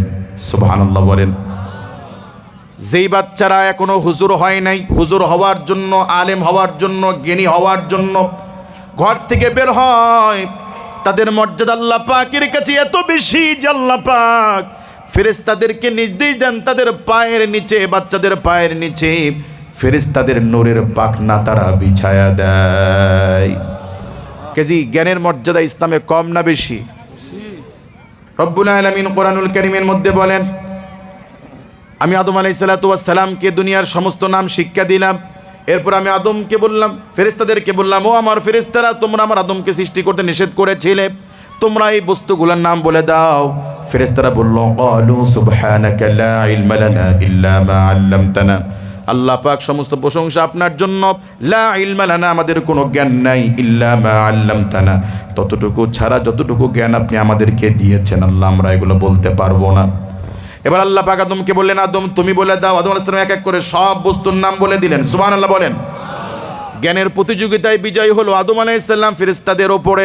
এবার আল্লাহ পাক বললেন, ওয়া ইন কুলনা লিল মালাইকাতি ইসজুদু লিআদম ফাসাজাদু ইল্লা ইবলিস, আমি সবাইকে নির্দেশ দিলাম তোমরা আমার আদমকে সিজদা দাও। ফাসাজাদু, সব ফেরেশতারা সিজদা করলো, ইল্লা ইবলিস, একমাত্র ইবলিস ছাড়া। কে ছাড়া? কাজী জ্ঞানের প্রতিযোগিতায় আদম আলাইহিস সালাম বিজয়ী হওয়ার কারণে আল্লাহ পাক তার মর্যাদা বাড়িয়ে দিয়েছেন। কাজী ইসলাম জ্ঞানের ক্ষেত্রে সবচেয়ে বেশি গুরুত্ব দিয়েছে। কিসের ক্ষেত্রে? যদিও আল্লাহ পাক মানুষকে তৈরি করেছেন তার ইবাদতের জন্য, কিন্তু আল্লাহ পাক কোরআন নাজিল করে সর্বপ্রথম স্রষ্টার পক্ষ থেকে মাখলুকের প্রতি, স্রষ্টার পক্ষ থেকে মানুষের প্রতি প্রথম আল্লাহ পাক বলেন নাই যে ওবুদ, ইবাদত করো, রব্বাকুমুল্লাযী খলাকাকুম, সেই রবের যিনি তোমাদেরকে সৃষ্টি করেছেন। আল্লাহ প্রথমে কি ইবাদতের কথা বলছেন? না, ইকরা, পড়ো, বিসমি রব্বিকাল্লাযী খলাক, তোমার সেই মহান প্রভুর নামে যিনি তোমাকে সৃষ্টি করেছেন, তোমাকে লালন পালন করেছেন। সুবহানাল্লাহ বলেন। পড়লেই তুমি জানবে মানুষ তুমি কে, কোত্থেকে আসছো। মানুষ পড়লেই তুমি জানবে তোমার স্রষ্টা কে, পড়লেই তুমি জানবে তোমার মিশন কি, তোমার কাজ কি, পড়লেই জানবে তোমার যাইতে হবে কোথায়, তোমার শেষ স্টপিস কোথায়, জান্নাত নাকি জাহান্নাম, তুমি তখনই বুঝবে যখন তুমি পড়বে। কাজী ইসলাম জ্ঞান আরোপকে সর্বত্র গুরুত্ব দিয়েছে, কথা বলেন ঠিক কি না? কাজী মর্যাদা কার বেশি, যে প্রশ্ন করে তার, না যে উত্তর দেয় তার? নাস্তিক বলে যে উত্তর দেয় তার। তো ইমাম আবু হানিফা রাহমাতুল্লাহি আলাইহি বলছেন, মুরব্বী এতক্ষণ আপনি স্টেজের ওপর থেকে বেয়াদবের মতো প্রশ্ন করছেন, আর আমি ছোট মানুষ স্টেজের নিচ থেকে উত্তর দিচ্ছি, এটা কি বেয়াদবি না? এটা কি ঠিক? আপনার তো নিচে এসে প্রশ্ন করা উচিত, আর আমাকে তো উপরে বসতে দেওয়া উচিত, কারণ আমি উত্তর দিচ্ছি। কথা বলেন ঠিক কি না? নাস্তিক একটু লজ্জা পেয়েছে, আসলে তো কথা ঠিক। তো স্টেজ থেকে নাস্তিক নিচে নেমে গেছে। ইমাম আবু হানিফা রাহমাতুল্লাহি আলাইহিকে বলা হলো, বাবা তুমি স্টেজে এসে বসো। তো ইমাম আবু হানিফা রাহমাতুল্লাহি আলাইহি তিনি সেই স্টেজের উপরে বসছেন। নাস্তিক এখন কোথায়? আর ইমাম আবু হানিফা রাহমাতুল্লাহি কোথায়? এখন উপর থেকে বলছেন, হ্যাঁ মুরব্বী আপনি প্রশ্ন করতে পারেন। কি যেন প্রশ্ন করছেন? বলে প্রশ্ন তো করেছিলাম আল্লাহ পাক তিনি এই মুহূর্তে কি করছেন। জবাব কোরআন থেকে ইমাম আবু হানিফা রাহমাতুল্লাহি আলাইহি দিয়ে বলছেন, শুনুন মুরব্বী, আল্লাহ পাক বলেন, কুলিল্লাহুম্মা মালিকাল মুলকি তুতিল মুলকা মান তাশা ওয়া তানজিউল মুলকা মিম্মান তাশা। আল্লাহু আকবার বলেন। আল্লাহ পাক তিনি কুলিল্লাহুম্মা মালিকাল মুলক, যিনি তামাম মুলকিয়াতের মালিক, সমস্ত ক্ষমতা রাজত্ব তামাম দুনিয়ার একচ্ছত্র অধিপতি, বলুন তিনি কে? আল্লাহ পাক তিনি যিনি তামাম মুলকিয়াতের মালিক, তামাম সৃষ্টি জগতের মালিক, সমস্ত ক্ষমতার মালিক। তুতিল মুলকা মান তাশা ওয়া তানজিউল মুলকা মিম্মান তাশা। আল্লাহ পাক তিনি যিনি যাকে খুশি ক্ষমতায় বসান, যাকে খুশি তিনি বেইজ্জত করে ক্ষমতার থেকে নামান। ক্ষমতা দেওয়ার মালিক, কেড়ে নেওয়ার মালিক, বলুন তো তিনি কে? কাজী মুরব্বী পরে অংশ আল্লাহ পাক বলেন, ওয়া তুইজ্জু মান তাশাউ ওয়া তুযিল্লু মান তাশা। আল্লাহ তিনি যাকে যখন খুশি ইজ্জত দেন, সম্মানিত করেন, আবার যাকে খুশি তিনি বেইজ্জত করেন। এই সম্মান আর বেইজ্জত করার মালিক কে? আর জোরে বলেন। কাজী মুরব্বী আপনি প্রশ্ন করেছেন আল্লাহ পাক এই মুহূর্তে কি করছেন। শুনুন মুরব্বী, আল্লাহ পাক এই মুহূর্তে আমাকে, আমি ক্ষুদ্র মানুষকে সসম্মানে স্টেজের নিচ থেকে আল্লাহ পাক এই চেয়ারে বসিয়েছেন সসম্মানে, আর আপনার মতো বয়স্ক মানুষকে বেইজ্জত করে আল্লাহ পাক স্টেজ থেকে নিচে নামিয়েছেন। এই মুহূর্তে আল্লাহ পাক এই কাজটি তিনি সম্পাদন করেছেন। আল্লাহু আকবার বলেন। কাজী তামাম মুলকিয়াতের ক্ষমতা রাজত্ব ইজ্জত দেওয়ার মালিক তিনি কে? কাজী আল্লাহ পাক সূরাতুল মুলকের শুরুতে বলেন, তাবারাকাল্লাযী বিয়াদিহিল মুলকু ওয়া হুয়া আলা কুল্লি শাইইন কাদির। অতীব বরকতপূর্ণ মহাসত্তা বিয়াদিহিল মুলক, যার হাতের মুঠোয় তামাম মুলকিয়াতের রাজত্ব, ওহু আলা কুল্লি শাইইন কাদির, আর তিনি সর্বশক্তিমান। সুবহানাল্লাহ বলেন। কি চমৎকার কথা! আপনি যখন দৈনিক এশার নামাজের পর আল্লাহর এই বরত্বের, আল্লাহর এই পরিচয়ের আয়াত পড়বেন, আপনার দিলে আল্লাহর ভয় আসবে, আল্লাহর প্রতি শ্রদ্ধায় মাথা নত হয়ে আসবে। কথা বলেন ঠিক কি না? দ্বিতীয় আয়াতে কারিমাতে আল্লাহ পাক বলেন, শোনো মানুষেরা, আল্লাযী খালাকাল মাউতা ওয়াল হায়াতা লিয়াবলুয়াকুম আইয়ুকুম আহসানু আমালা। আল্লাহু আকবার বলেন। তিনি আল্লাহ, তিনি তোমাদের স্রষ্টা, আল্লাযী, যিনি খালাকাল মাউতা, তোমাদের মৃত্যুর মালিক, ওয়াল হায়াতা, যিনি তোমাদের জীবন দেওয়ার মালিক। বলুন, মৃত্যু দেওয়ার মালিক কে? জীবন দেওয়ার মালিক কে? আপনাদেরকে প্রশ্ন করি, বলুন তো, আগে হায়াত না আগে মৃত্যু? আগে তো হায়াত, ঠিক কি না? হায়াত থাকলে না মরার প্রশ্ন আসবে, যার হায়াতই নাই তার মরার প্রশ্ন আছে। যদি বলি বোতল কবে মরবে, এটা কি বলা উচিত হবে আমার? এর কি জীবন আছে? এই প্লাস্টিকের জীবন আছে? তো যার জীবন নাই তার মৃত্যু কথা বলা তো প্রশ্নই আসে না, ঠিক কি না? কাজে আগে কোনটা, হায়াত না মৃত্যু? কিন্তু আল্লাহ পাক বলেন, আল্লাযী খালাকাল মাউতা, আমি তোমাদের, আল্লাহ পাক তিনি যিনি তোমাদের মৃত্যুর মালিক, ওয়াল হায়াতা, তোমাদেরকে জীবন দেওয়ার মালিক। রাইসুল মুফাসসিরিন আব্দুল্লাহ ইবনে আব্বাস রাদিয়াল্লাহু তাআলা আনহু তাফসীর করেন, ব্যাখ্যা করেন, এই পৃথিবীতে নাস্তিক, মুসলিম, অমুসলিম সবাই বিশ্বাস করে মানুষ মরণশীল, মরতে হবে। মৃত্যু নিয়ে কারো কোনো ইশকাল নাই, সন্দেহ নাই। কথা বলেন ঠিক কি না? কিন্তু মৃত্যুর পর আল্লাহ পাক পুনর্জীবিত করবেন, মরে যাওয়া মানুষকে আল্লাহ আবার জীবিত করবেন, এটা অনেকে মানতে চায় না। কথা বলেন ঠিক কি না? কাজে আল্লাহ পাক বলেন, শোনো মানুষের, আল্লাযী খালাকাল মাউতা, তোমাদের মৃত্যু দেওয়ার মালিক বলুন তিনি কে, ওয়াল হায়াতা, তোমাদেরকে আবার জীবিত করার মালিক বলুন তিনি কে। আল্লাহ কোরআন অন্যত্র বলেন, কাইফা তাকফুরুনা বিল্লাহি ওয়া কুনতুম আমওয়াতান ফাআহইয়াকুম সুম্মা ইউমীতুকুম সুম্মা ইউহয়ীকুম সুম্মা ইলাইহি তুরজাউন। আল্লাহু আকবার বলেন। কোনো একজন ভাই উঠবেন না, এই মাহফিল কাল পাবেন। আপনাদের খারাপ লাগতেছে? আমাদের স্রষ্টা কে? আমাদের রব কে? যে আল্লাহর কথা আপনাদের সামনে বলছি, ওঠার তো কোনো সুযোগ থাকার কথা না। আগামীকাল এই কথাগুলো পাওয়া যাবে? যে একজন মুসলমান ভাই উঠবেন না, বলেন ইনশাআল্লাহ। পারা যাবে না ইনশাআল্লাহ? আরেকজন ভাই উঠতে চাইলে ধরে বসায় দেবেন, কেউ যেন না উঠতে পারে আপনার পাশের জন। রাগ করতেছেন আমার কথায়? মানুষ যখন সহজে বোঝে না তখন জোর করে বুঝাইতে হয়। বাচ্চা যদি সহজে ওষুধ না খায় তাহলে জোর করে হলেও তাকে খাওয়াইতে হয়। কথা বলেন ঠিক কি না? যে কেউ উঠবেন না, আরেকজন ভাইকে উঠতেও দিবেন না, বলেন ইনশাআল্লাহ। মুআজ্জাজ হাজিরিন, আল্লাহ পাক বলছেন, কাইফা তাকফুরুনা বিল্লাহ, তোমরা কিভাবে আল্লাহকে অস্বীকার করো, অথচ তোমরা ছিল মৃত। আল্লাহ পাক তোমাদেরকে হায়াত দিয়েছেন, সুম্মা ইউমীতুকুম সুম্মা ইউহয়ীকুম, তিনি তোমাদেরকে আবার মৃত্যু দিবেন, আবার জীবিত করবেন, সুম্মা ইলাইহি তুরজাউন, তোমাদেরকে আল্লাহর নিকটই প্রত্যাবর্তন করতে হবে, তোমাদেরকে আল্লাহর দিকেই ফিরে আসতে হবে। কাজে আমাদেরকে হায়াত দিয়েছেন কে? আবার মৃত্যু দিবেন কে? আবার জীবিত করবেন কে? এখন আল্লাহকে প্রশ্ন করি, আল্লাহ আমরা তো মৃত ছিলাম, কেউ আমাদেরকে চিনত না, অস্তিত্ব ছিল না, দয়া করে হায়াত দিয়েছেন। আবার হায়াত দেওয়ার পরে কি সুন্দর একটা মায়া মুহাব্বতের একটা পরিবার দিয়েছেন। দাদা নাতির কি গভীর একটা সম্পর্ক, সন্তান এবং মা বাবার কি একটা সম্পর্ক, কি একটা মায়া, একটা সম্পর্ক জড়ায়া দিলেন।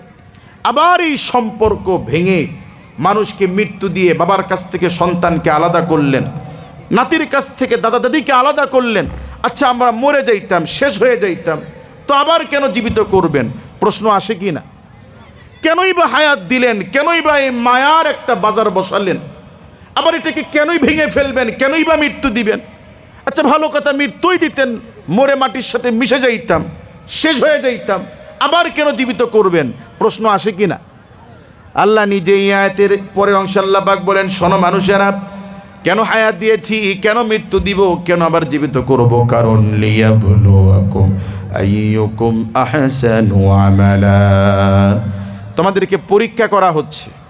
এই হায়াত দেওয়া, আবার মৃত্যু দেওয়া, আবার জীবিত করা উদ্দেশ্য লিয়াবলুয়াকুম, তোমাদেরকে পরীক্ষা করা হচ্ছে। আইয়ুকুম আহসানু আমালা, তোমাদের মধ্যে কারা কারা নেক কাজ করে, কারা কারা নেকের কাজ করে, সবের কাজ করে, এটাকে প্র্যাকটিক্যালি পরীক্ষা করার জন্য তোমাদেরকে হায়াত দিয়েছি, মৃত্যু দিব, আবার জীবিত করব। সুবহানাল্লাহ বলেন। এখন কিছু ব্যক্তি তো সুযোগ পাইতেই পারে প্রশ্ন করার, হুজুর তাহলে আল্লাহ পাক জানেন না কে নামাজ পড়বে কে পড়বে না, কে জান্নাতে যাবে কে জাহান্নামে যাবে না, আল্লাহ পাক জানেন কি না? জানার পরেও হায়াত দেওয়া, পরীক্ষা করা, আবার মৃত্যু দেওয়া, আবার জীবিত করে আবার হিসাব নেওয়া, আবার জান্নাত জাহান্নামে দেওয়া, তাহলে আল্লাহ পাক কি জানেন না কে জান্নাতে যাবে কে জাহান্নামে যাবে? প্রশ্ন আসে কি না? মুআজ্জাজ হাজিরিন, আল্লাহ পাক যদি মানুষকে পৃথিবীতে না পাঠায় দিয়া শুধু মানুষকে সৃষ্টি করে যদি জাহান্নামীদেরকে যদি জাহান্নামে দিতেন, নেককারদেরকে যদি আল্লাহ পাক জান্নাতে দিতেন, তাহলে জাহান্নামীরা আল্লাহর সাথে ঝগড়া করত। কি করত? ইয়া আল্লাহ, কে বলেছে আমরা নামাজ পড়তাম না? কে বলেছিল আমরা আপনাকে সেজদা দিতাম না?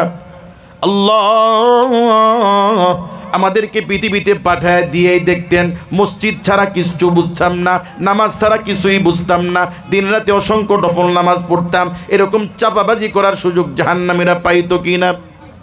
এই জন্য আল্লাহ পাক যদিও জানেন কারা নামাজ পড়বে, কার শেষ স্থান জান্নাত হবে, কার শেষ স্থান জাহান্নামে হবে, যদিও আল্লাহ পাক জানেন, জানার পর আল্লাহ রাব্বুল আলামিন প্র্যাকটিক্যালি প্রমাণ করার জন্য আল্লাহ পাক মানুষকে হায়াত দিয়েছেন, মৃত্যু দিবেন, আবার জীবিত করবেন, এরপর আল্লাহ পাক হিসাব নেবেন, এরপরে কাউকে জান্নাতে দিবেন, কাউকে জাহান্নামে দিবেন। কথা বলেন ঠিক কি না? কাজে মুমিন, এই পৃথিবী থাকার জায়গা না, এই পৃথিবী বাহাদুর করার জায়গা না।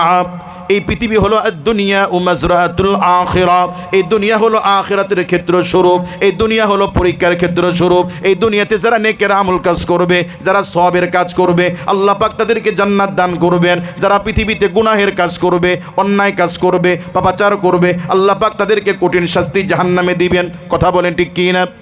কাজে দুনিয়া পরীক্ষার কেন্দ্র। বলেন এই দুনিয়া কি? কথা বলেন না, দুনিয়া কি?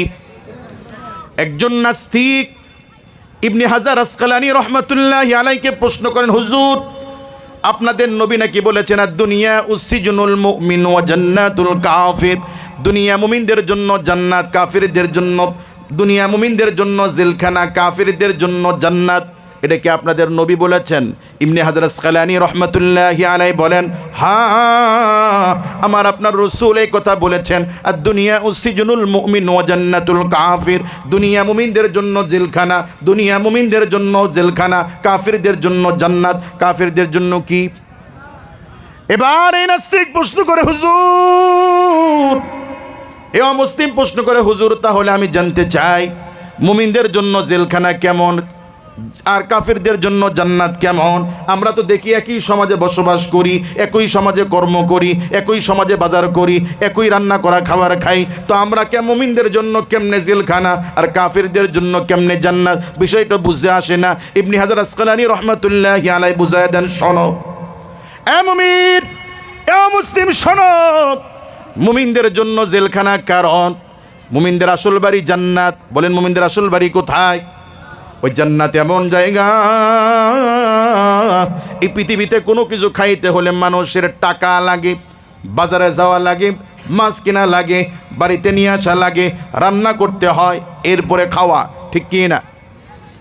জান্নাত এমন জায়গা, যেই জান্নাতে টাকা লাগবে না, বাজারে যাওয়া লাগবে না, রান্না করা লাগবে না, শুধু মুমিনের খাইতে মনে চাবে, শুধু মুমিনের মনে চাবে, জবানেও বলতে হবে না, আল্লাহ পাক সামনে হাজির করে দিবেন। সুবহানাল্লাহ বলেন। যেই বাড়ির বাসিন্দা মুখে বলতে হয় না, টাকা লাগে না, রান্না করা লাগে না, শুধু মনে চাইবে সামনে হাজির, ওই বাড়ির তুলনায় এখন কেমন যেন আমরা জেলখানার মধ্যে আছি। কথা বলেন। জেলখানার কয়েদি যখন খুশি ভালো পোশাক কি পরতে পারে, নিজের ইচ্ছা মতো যে কোনো পোশাক কি ফাঁসির কয়েদি পড়তে পারে। জেলখানার মধ্যে চাইলেই কি পোলাও, কাচ্চি, কোরমা, বিরিয়ানি আসামিরা কি খাইতে পারে? দুনিয়া মুমিনের জন্য জেলখানা মুমিন, তোমার জন্য অনেক বিধি নিষেধ আছে। তুমি চাইলেই সুদ খাইতে পারবা না, ঘুষ খাইতে পারবা না, লটারি তুমি চালাইতে পারবা না, দুনিয়াতে তুমি পুরুষ মানুষ লাল পোশাক পরতে পারবা না, তুমি কমলা পরতে পারবা না, বিভিন্ন নিষেধাজ্ঞা আছে কি নাই? কাজে দুনিয়া মুমিনের জন্য জেলখানা, মুমিনের জন্য কি, আর কাফিরদের জন্য জান্নাত। কারণ আল্লাহ রসুল বলেছেন জাহান্নামীদেরকে আল্লাহ পাক এত ভয়াবহ শাস্তি দিবেন, জাহান্নামের মধ্যে আল্লাহ সবচেয়ে কম আযাব দিবেন আমার চাচা আবু তালিবকে। কাকে? আমার চাচা আবু তালিবকে আল্লাহ পাক পুরা শরীর জাহান্নামের মধ্যে দিবে না, শুধুমাত্র দুইটা জাহান্নামের জুতা পরায় দিবে। কি পরায় দিবে? এই জুতার আগুনের তাপে আমার চাচা আবু তালিব সহ্য করতে না পেরে মাথার মগজগুলো গলে গলে টকবক করে পড়তে থাকবে। নাউযুবিল্লাহ বলেন।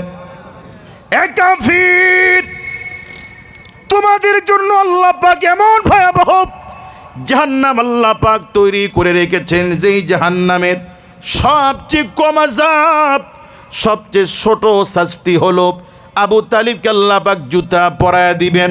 এই জুতার আগুনের তাপে তার মাথার মগজগুলো গলে গলে টকবক করে পড়তে থাকবে। তাহলে জাহান্নামীদের জন্য এটা যদি সবচেয়ে কম আযাব হয়, না জানি কাফিরদের জন্য আল্লাহ পাক জাহান্নামে কি পরিমাণ শাস্তি রেখেছেন। কথা বলেন ঠিক কি না? কাজে ওই বাড়ির তুলনায়, ওই জাহান্নামের তুলনায় আজকে পৃথিবীতে কাফির মুশরিকরা তারা কেমন যেন জান্নাতের মধ্যে আছে। কথা বলেন ঠিক কি না? কাজে দুনিয়া পরীক্ষা কেন্দ্র। বলেন দুনিয়া কি? এবার আমার দিকে খেয়াল করেন, আল্লাহ পাক কোরআনুল কারীমের মধ্যে বলেন, মানুষ আমি আল্লাহ তোমাদেরকে পরীক্ষা করার জন্য কয়েকটা জিনিসের প্রতি আমি আল্লাহ তোমাদের অন্তরের সাথে দুর্বলতা দিয়েছি। কার কথা?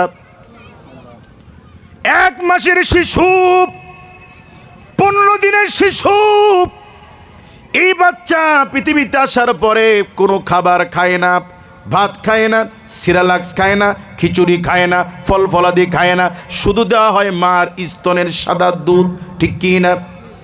এই শিশুর মধ্যে আল্লাহ পাক এত দামি একটা কিডনি নামক ফিল্টারিং মেশিন দিয়েছেন, যেই বাচ্চার জবান দিয়ে মুখ দিয়ে দেওয়া হলো সাদা দুধ।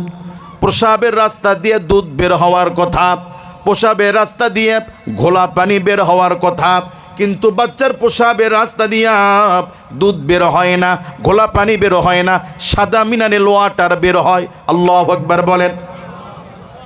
কাজী শিশুর শরীরের মধ্যে কিডনি নামক ফিল্টারিং মেশিন যিনি দিয়েছেন, বলুন তিনি কে? মুমিন, কিডনি নামক মেশিন যে আল্লাহ পাক দিয়েছেন, যে আল্লাহ শিশুর মুখ দিয়ে সাদা দুধ দিয়ে, প্রসাবের রাস্তা দিয়ে সাদা মিনারেল ওয়াটার, সাদা স্বচ্ছ পানি, প্রসাব যিনি বের করেন, বলুন তিনি কে? ওই আল্লাহ পাক বলেন, মুমিন আমি আল্লাহ পরীক্ষা করার জন্য যুয়্যিনা লিন-নাসি হুব্বুশ শাহাওয়াতি মিনান নিসা, তোমাদের অন্তরকরণের সাথে আমি আল্লাহ কয়েকটা জিনিসকে সুশোভিত করে দিয়েছি, কয়েকটা জিনিসের প্রতি আমি আল্লাহ তাআলা দুর্বলতা দিয়েছি। কার কথা? মুমিন, এই পরীক্ষা, দুনিয়া হলো পরীক্ষা কেন্দ্র। এই পরীক্ষা কেন্দ্রে পরীক্ষা করার জন্য আমি আল্লাহ কয়েকটা বাড়তি জিনিস দিয়েছি। 1 নাম্বার, আমার দিকে খেয়াল করেন, যুয়্যিনা লিন-নাসি হুব্বুশ শাহাওয়াত, আল্লাহ পাক বলেন মানুষের মধ্যে যৌবন দিয়েছি। কার দেওয়া? ছোটবেলায় শরীরের মধ্যে যেই শক্তি ছিল না, বালেগ হওয়ার পরে শরীরের মধ্যে আলাদা একটা অনুভূতি, আলাদা একটা যৌবনের শক্তি, এটা যিনি দিয়েছেন, বলুন তিনি কে? 1 নম্বরে যৌবন পরীক্ষার উপকরণ। বলেন যৌবন কিসের উপকরণ? এই যৌবন তোমাকে জিনার দিকে টানবে, যৌবন তোমাকে ব্যভিচারের দিকে টানবে, যৌবন তোমাকে হস্ত মৈথুনের দিকে টানবে। মুমিন, এই যৌবন হেফাজত তোমার পরীক্ষা। তোমার মন চাবে, তোমার শরীর চাবে জিনার দিকে যাইতে, তোমার যৌবন চাবে তোমাকে গুনাহের দিকে নিতে, তোমার যৌবন চাবে তোমাকে মাস্টারবেশনের দিকে নিতে, কিন্তু কোনো দিকে যাওয়া যাবে না, একটাই মাত্র হালাল পথ, সেটি হলো বিবাহ। বলেন সেটা কি? কাজে যৌবন এটা পরীক্ষার উপকরণ। বলেন যৌবন এটা কি? 2 নম্বর, যুয়্যিনা লিন-নাসি হুব্বুশ শাহাওয়াতি মিনান নিসা, যে আল্লাহ মানুষ তৈরি করেছেন সে আল্লাহ পাক বলেন, মুমিন শোনো, আমি আল্লাহ পরীক্ষা করার জন্য নারী এবং পুরুষের মধ্যে আকর্ষণ দিয়েছি। কি দিয়েছেন? কার কথা? এই জন্য নারী এবং পুরুষের মধ্যে একটা আলাদা অনুভূতি, আলাদা একটা আকর্ষণ কাজ করে। এই জন্য কোনো পুরুষ কোনো নারীর দিকে তাকানোর মধ্যেও একটা আনন্দ আছে। নারীর দিকে তাকানোর মধ্যেও পুরুষের মধ্যে একটা আনন্দ কাজ করে। নারীর সাথে ফোনে কথা বলার মধ্যেও একটা আনন্দ কাজ করে। নারীর সাথে SMS করার মধ্যেও একটা আনন্দ কাজ করে। নারীর সাথে গল্প করার মধ্যে একটা আনন্দ কাজ করে। নারীর সাথে বন্ধুত্ব করার মধ্যেও একটা আনন্দ কাজ করে। মুমিন, তোমার মধ্যে নারী পুরুষের যে আকর্ষণ, এই যে ভালো লাগা, এটা যিনি দিয়েছেন বলুন তিনি কে? এটা পরীক্ষার উপকরণ। এটা পরীক্ষার কি? তোমার নজর নারীর দিকে যেতে চাবে, তাকাতে মনে চাবে, কিন্তু তাকানো যাবে না। কোনো নারীর সাথে তোমার ফোনে কথা বলতে মনে চাবে, কথা বলা যাবে না। কোনো নারীর সাথে SMS করতে মনে চাবে, করা যাবে না। কোন নারীর সাথে বন্ধুত্ব করতে মনে চাবে, ভালোবাসার সম্পর্ক করতে মনে চাবে, করা যাবে না। শুধু হালাল পন্থায় তুমি বিবাহ করতে পারবা। আল্লাহু আকবার বলেন। এটা পরীক্ষার উপকরণ বলে। এটা পরীক্ষার কি? মুমিন, তুমি বালিগ হওয়ার পর থেকে তোমার চোখের হেফাজত করবা। আজকে মুসলমান সমাজের মানুষেরা 1%, 2%, 10% হলেও মানুষ নামাজ পড়ে, কিন্তু পর্দা করা ফরজ এটা যেন মুসলমানের মানুষেরা ভুলে গেছে। কথা বলেন ঠিক কি না? পর্দা করা মুস্তাহাব, সুন্নাত। বলেন কি? ফতোয়া তো আপনারাই দিচ্ছেন, কিন্তু পর্দা কি আছে? আল্লাহ নবী, বিশ্ব নবী রহমাতান। আমার কথা বলতে মনে চাচ্ছে, আপনাদেরকে বলি, আর তো সুযোগ পাবো না হয়তো। না, আপনারা তো সেই ধৈর্য রাখতে পারবেন না। আপনারা যদি থাকেন তাহলে আমি আলোচনা আরও 2 ঘন্টা 3 ঘন্টা করতে আমার অসুবিধা নেই। যদি চলে যান তাহলে শেষ করে দিব। থাকবেন আপনারা? কেউ উঠবেন না তো ইনশাআল্লাহ? আল্লাহ নবী বলেন, কোন নারী যদি আমাকে 4টি জিনিসের গ্যারান্টি দেয়, 4টা গুণের গ্যারান্টি যদি কোনো নারী আমাকে দেয়, ওই নারীর জান্নাতের জিম্মাদার আমি রাসূল হয়ে যাব। কয়টা জিনিসের? 1 নাম্বার 5 ওয়াক্ত ফরজ নামাজ। 1 নাম্বার কি? এই ফরজ নামাজ আমাদেরও পড়া দরকার আছে কি নাই? নামাজের কত দাম! নবী বলেন, আল্লাহর কাছে মুমিন যখন ফজরের সুন্নাত নামাজ পড়ে 2 রাকাত, ফজরের 2 রাকাত সুন্নতের দাম আল্লাহর কাছে এত বেশি যে আসমান এবং দুনিয়া, জমিন এবং আসমান, এর মধ্যে যা কিছু আছে, ওমা ফিহা, এর মধ্যে যত স্বর্ণ রূপা, যত দামি দৌলত আছে, সব একদিকে। মুমিনের ফজরের 2 রাকাত সুন্নাত একদিকে। আল্লাহ পাকের কাছে এই 7 আসমান জমিনের চাইতেও মুমিন তোমার ফজরের সুন্নাতের দাম অনেক বেশি। কাজী কোন মুমিন যখন ফজরের 2 রাকাত সুন্নাত নামাজ ছেড়ে দেয়, কেমন যেন আসমান জমিনের মতো সম্পদ হাতের মুঠোয় পাওয়ার পরও সে নিতে পারল না। কথা বলেন। কাজী নামাজ পড়া দরকার আছে কি নাই? এই পৃথিবীর নিকৃষ্ট প্রাণী কুকুর, যেই কুকুর কোনো বাটিতে মুখ দিলে, গামলায় মুখ দিলে, প্লেটে মুখ দিলে, ওই বাটি, ওই পাতিল, ওই প্লেট 7 বার না ধুলে খাওয়া জায়েজ নাই। কুকুরের গায়ের পানি যদি কোনো মুমিনের কাপড়ে লাগে, ওই কাপড়ে নামাজ হবে না, কাপড় নাপাক হয়ে যাবে। যদি কুকুরের গায়ের পানি লাগে, কথা কি বুঝতেছেন আমার কথা? যে ঘরে কুকুর থাকে রহমতের ফেরেশতা আসে না। বলুন তো এর মানে কুকুর পবিত্র না নাপাক? মুমিন, নিকৃষ্ট প্রাণী কুকুর এমন নাপাক হওয়ার পরেও মানুষ, তুমি যদি পোড়া ভাত, পচা ভাত, হাড়হাড্ডি, নষ্ট খাবার, নষ্ট পান্তা, নষ্ট বিরিয়ানি, তুমি যদি এই কুকুরকে প্রতিদিন অল্প করে দাও, এই কুকুর রাত জেগে জেগে তোমার বাড়ির দারোয়ানের ডিউটি পালন করে। ঠিক কি না? তুমি রাতের বেলা ঠান্ডার মধ্যে তোমার ছেলে মেয়ে বিবিকে নিয়ে ঘরের দরজা বন্ধ করে দিয়ে ল্যাপ মনে দিয়ে ঘুমাও, এক ঘুমে ফজর হয়ে যায়, সকাল হয়ে যায়, তুমি টের পাও না। তোমার কুকুর ঘুমায় না, কুকুর তোমার বাড়ির দারোয়ানের ডিউটি পালন করে, কারণ এই বাড়ির মালিক আমাকে আশ্রয় দেয়, এই বাড়ির মালিক আমারে খাইতে দেয়। আমি কুকুর যদি ঘুমাই, কুকুর চিন্তা করে শিয়াল এসে আমার মনিবের বাড়ির হাঁস মুরগি নিয়ে যাইতে পারে। আমি কুকুর যদি ঘুমাই, চোর আসতে পারে, ডাকাত আসতে পারে। এই জন্য নিকৃষ্ট প্রাণী কুকুর তোমার দেওয়া পচা ভাত, তোমার দেওয়া পচা আর হাড্ডি খেয়ে কুকুর ঘুমাই না, কুকুর তোমার বাড়ির দারোয়ানের ডিউটি পালন করে। করে কি করে না?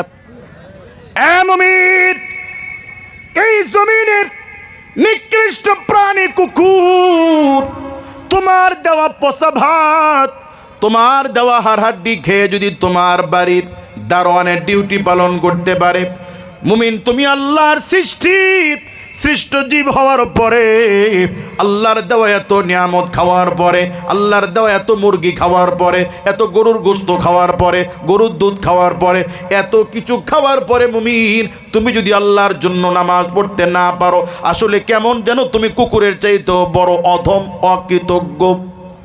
কথা বলেন। কাজে আল্লাহর কি সেজদা দেওয়া, আল্লাহর কদমে মাথা দেওয়া দরকার আছে কি নাই? আল্লাহ পাক বলেন, মুমিন ইয়া আইয়ুহাল ইনসান, ও পৃথিবীর মানুষ, মা গররাকা বিরাব্বিকাল কারীম, কিসে তোমাকে তোমার রব থেকে দূরে সরায়া দিল? তোমার সম্মানিত রব থেকে কিসে তোমাকে ভুলায়া দিল? ফাআইনা তাযহাবুন, গোলাম তুমি কোন দিকে যাচ্ছ? ওয়ানিবু ইলা রাব্বিকুম, তুমি তোমার রবের দিকে দ্রুত ফিরে আসো। কে ডাকতেছে? আলাম নাজআল লাহু আইনাইন, মানুষ যে চোখ দিয়ে দেখো, চোখটাকে আমি আল্লাহ পাক তোমাদেরকে দিই নাই।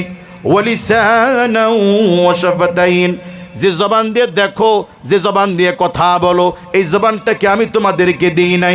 বলুন জবান কার দেওয়া? চোখ কার দেওয়া? এই পৃথিবীতে আল্লাহ পাক কিছু মানুষকে বোবা বানিয়েছেন, কিছু মানুষকে আল্লাহ অন্ধ বানিয়েছেন। কেন?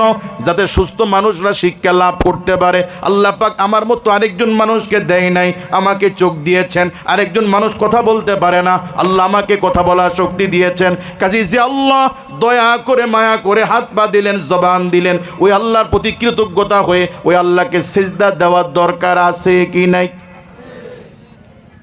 যারা গাড়ি হেল্পার করে আসাম থেকে গাড়ি চালায়া 10 ঘন্টা 12 ঘন্টা গাড়ি চালায়া পশ্চিমবঙ্গ কলকাতায় যে গাড়িগুলো যায়, যারা হেল্পারি করে, যারা কন্ট্রাক্টারি করে, ওই দরজার পাশে সারা রাত ধরে দাঁড়ায় থাকে, ড্রাইভারকে গাইডলাইন দেয়, ওস্তাদ ডানে বামে, ওস্তাদ হালকা, ওস্তাদ সামনে প্লাস্টিক, এরকম গাইডলাইন দেয় কি দেয় না? একজন কন্ট্রাক্টর গাড়ির হেল্পার দৈনিক 500 টাকা রোজির জন্য 8 ঘন্টা 10 ঘন্টা যদি দাঁড়ায় থেকে ডিউটি পালন করতে পারে, একজন দিনমজুর যদি 500 টাকার জন্য 10 ঘন্টা 8 ঘন্টা 6 ঘন্টা 4 ঘন্টা যদি মাঠে জমিনে রোদের মধ্যে কাজ করতে পারে, রিক্সাওয়ালা যদি কয়েকটা পয়সার জন্য যদি শীতের মধ্যে রিক্সা চালাইতে পারে, মুমিন তোমার যে রব তোমাকে চোখ দিলেন, যে রব তোমাকে সুস্থ রাখলেন, যে রব তোমাকে হাত দিলেন, যে রব তোমাকে পা দিলেন, ওই আল্লাহর জন্য তুমি যদি দৈনিক 5 ওয়াক্ত নামাজ পড়তে না পারো, কেমন যেন তুমি অকৃতজ্ঞ। কথা বলেন ঠিক কি না? কাজে আল্লাহর কদমে সিজদা দেওয়া দরকার আছে কি নাই? বলতে পারেন হুজুর কাম করে খাই, আল্লাহর নামাজ পড়া দরকার কি? আমার কাম তো, আমার রিজিক তো আমি ইনকাম করে খাই, এরকম অনেকে মনে করে কি না? গতকালকের মাহফিলে বলছিলাম, এক হুজুর এক বাসায় দাওয়াত দিছে দোয়ার জন্য। তো হুজুর 2-3 জন মুসল্লি নিয়ে নামাজের পরে বাসায় গেছে দোয়া করতে। তো বাড়ির ভিতর থেকে মহিলা বলতেছে, হুজুর আমাদের বাড়িওয়ালা মানে অমুকের আব্বা এখনও বাড়ি আসে নাই, বাজারে গেছে, লোকটা দেরি হচ্ছে, তো দরজা খুলে দিয়েছি, আপনি বসেন, লোকজন নিয়ে বসে দোয়া করেন। তো হুজুর লোকজন নিয়ে দোয়া করার পরে দোয়া শেষ। এখন ঘরের ভিতর থেকে ঘরের যে মহিলা আছে তিনি পর্দার আড়াল থেকে পর্দার নিচ দিয়ে এক গাবলা ভাত পর্দার নিচ দিয়ে ঠেলে ঠেলে দিচ্ছে। এরপরে একটা বলে করে গরুর গোস্ত বা মুরগির গোস্ত বা খাসির গোস্ত পর্দার নিচ দিয়ে দিচ্ছে। আর হুজুর আর মুসল্লিরা পর্দার নিচ থেকে ওই বাটিগুলো নিয়ে সবাই মিলে খাচ্ছে। তো হুজুরের সাথে হুজুরের একটা ছোট বাচ্চা ছিল, সেও দাওয়াতে গেছে। তো হুজুরের ছেলে বলতেছে, আব্বা এইরকম একটা পর্দা আমাদের বাড়িতে কিনবেন কেমন? তো হুজুর বলছে, কেন আব্বা, এই পর্দা আমরা কিনবো কেন? বলে, কি সুন্দর পর্দা, পর্দার নিচ দিয়ে ভাত আসতেছে, রেডিমেড তরকারি আসতেছে, মুরগির গোশত আসতেছে, এরকম একটা পর্দা কিনবেন, তাহলে আমরাও এরকম পর্দার নিচ দিয়ে ভাত পাবো, তরকারি পাবো।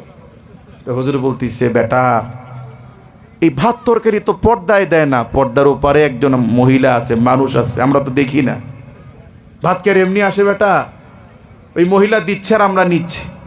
তা আপনি মনে করছেন আমি তো কাজ করে খাই, আমি তো রোজগার করে খাই। ভাই তুমি তো রোজগার করো, তোমার পায়ের শক্তি দিয়েছে কে? দেখার শক্তি দিছে কে? কথা বলার শক্তি দিছে কে? আমি আপনি বোবা হইলে কেউ দোকানের কর্মচারী রাখতো? আমি আপনি অন্ধ হলে কেউ আমার মেম্বার চেয়ারম্যান বানাইতো?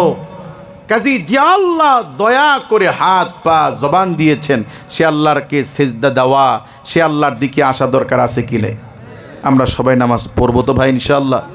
বলতে পারেন হুজুর নামাজ পড়া বহু কষ্টের কাজ, হুজুর বহুত বয়ান শুনছি, নামাজ আসলে পড়া দরকার কিন্তু আমার দ্বারা সম্ভব না, এরকম অনেকে আছে কি নেই?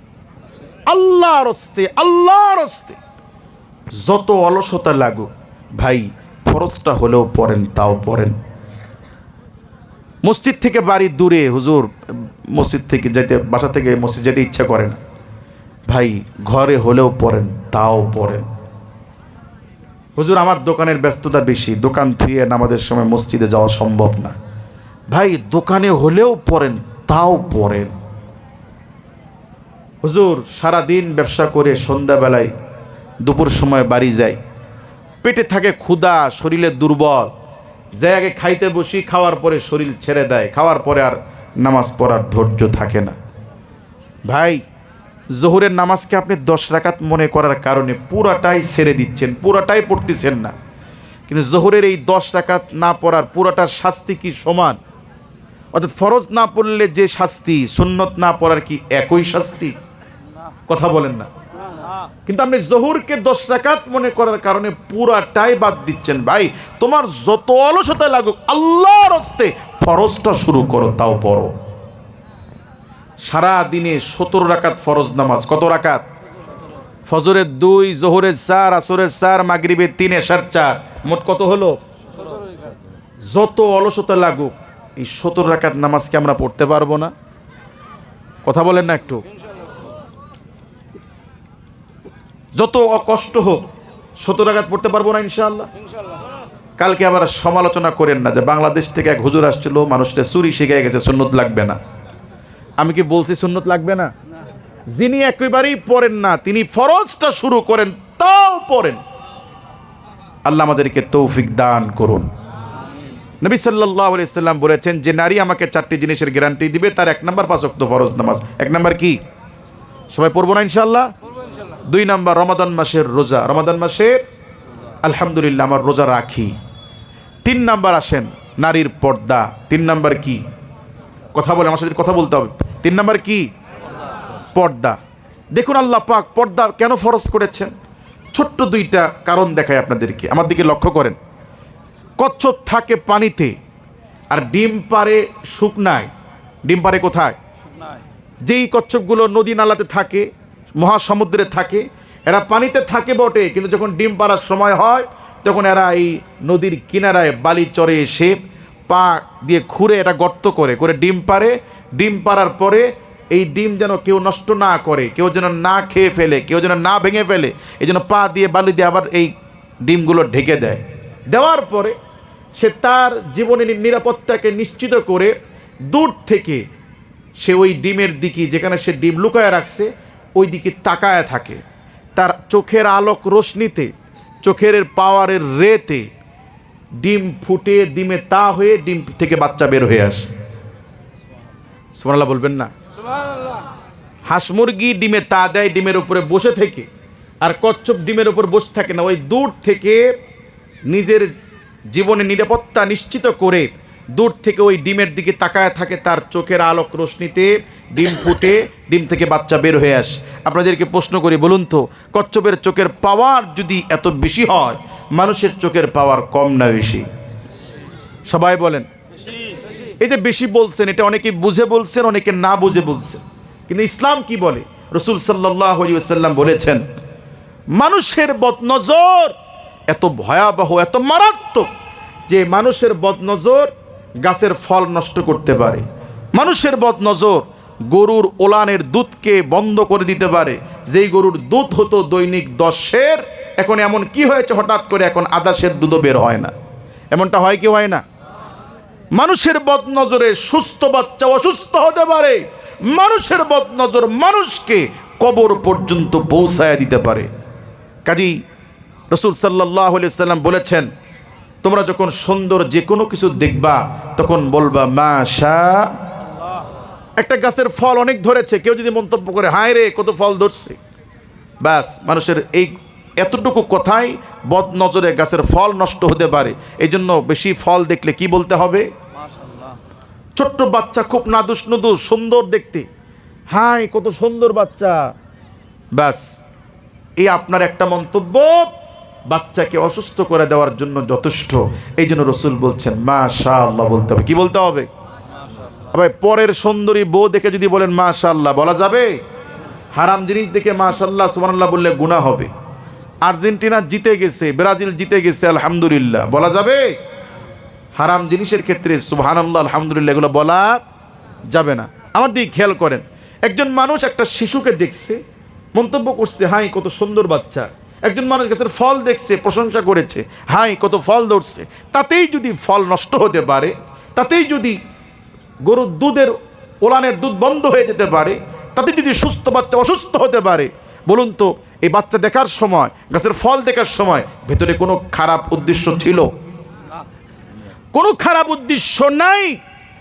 তাতেই যদি মানুষের বদনজরের প্রভাব ফলে পড়তে পারে, গাছে পড়তে পারে, শিশুর উপরে পড়তে পারে, এই মানুষ যখন পর স্ত্রী বেগানা নারীর দিকে যখন তাকায় তখন নিয়ত খুব পরিষ্কার থাকে নাকি?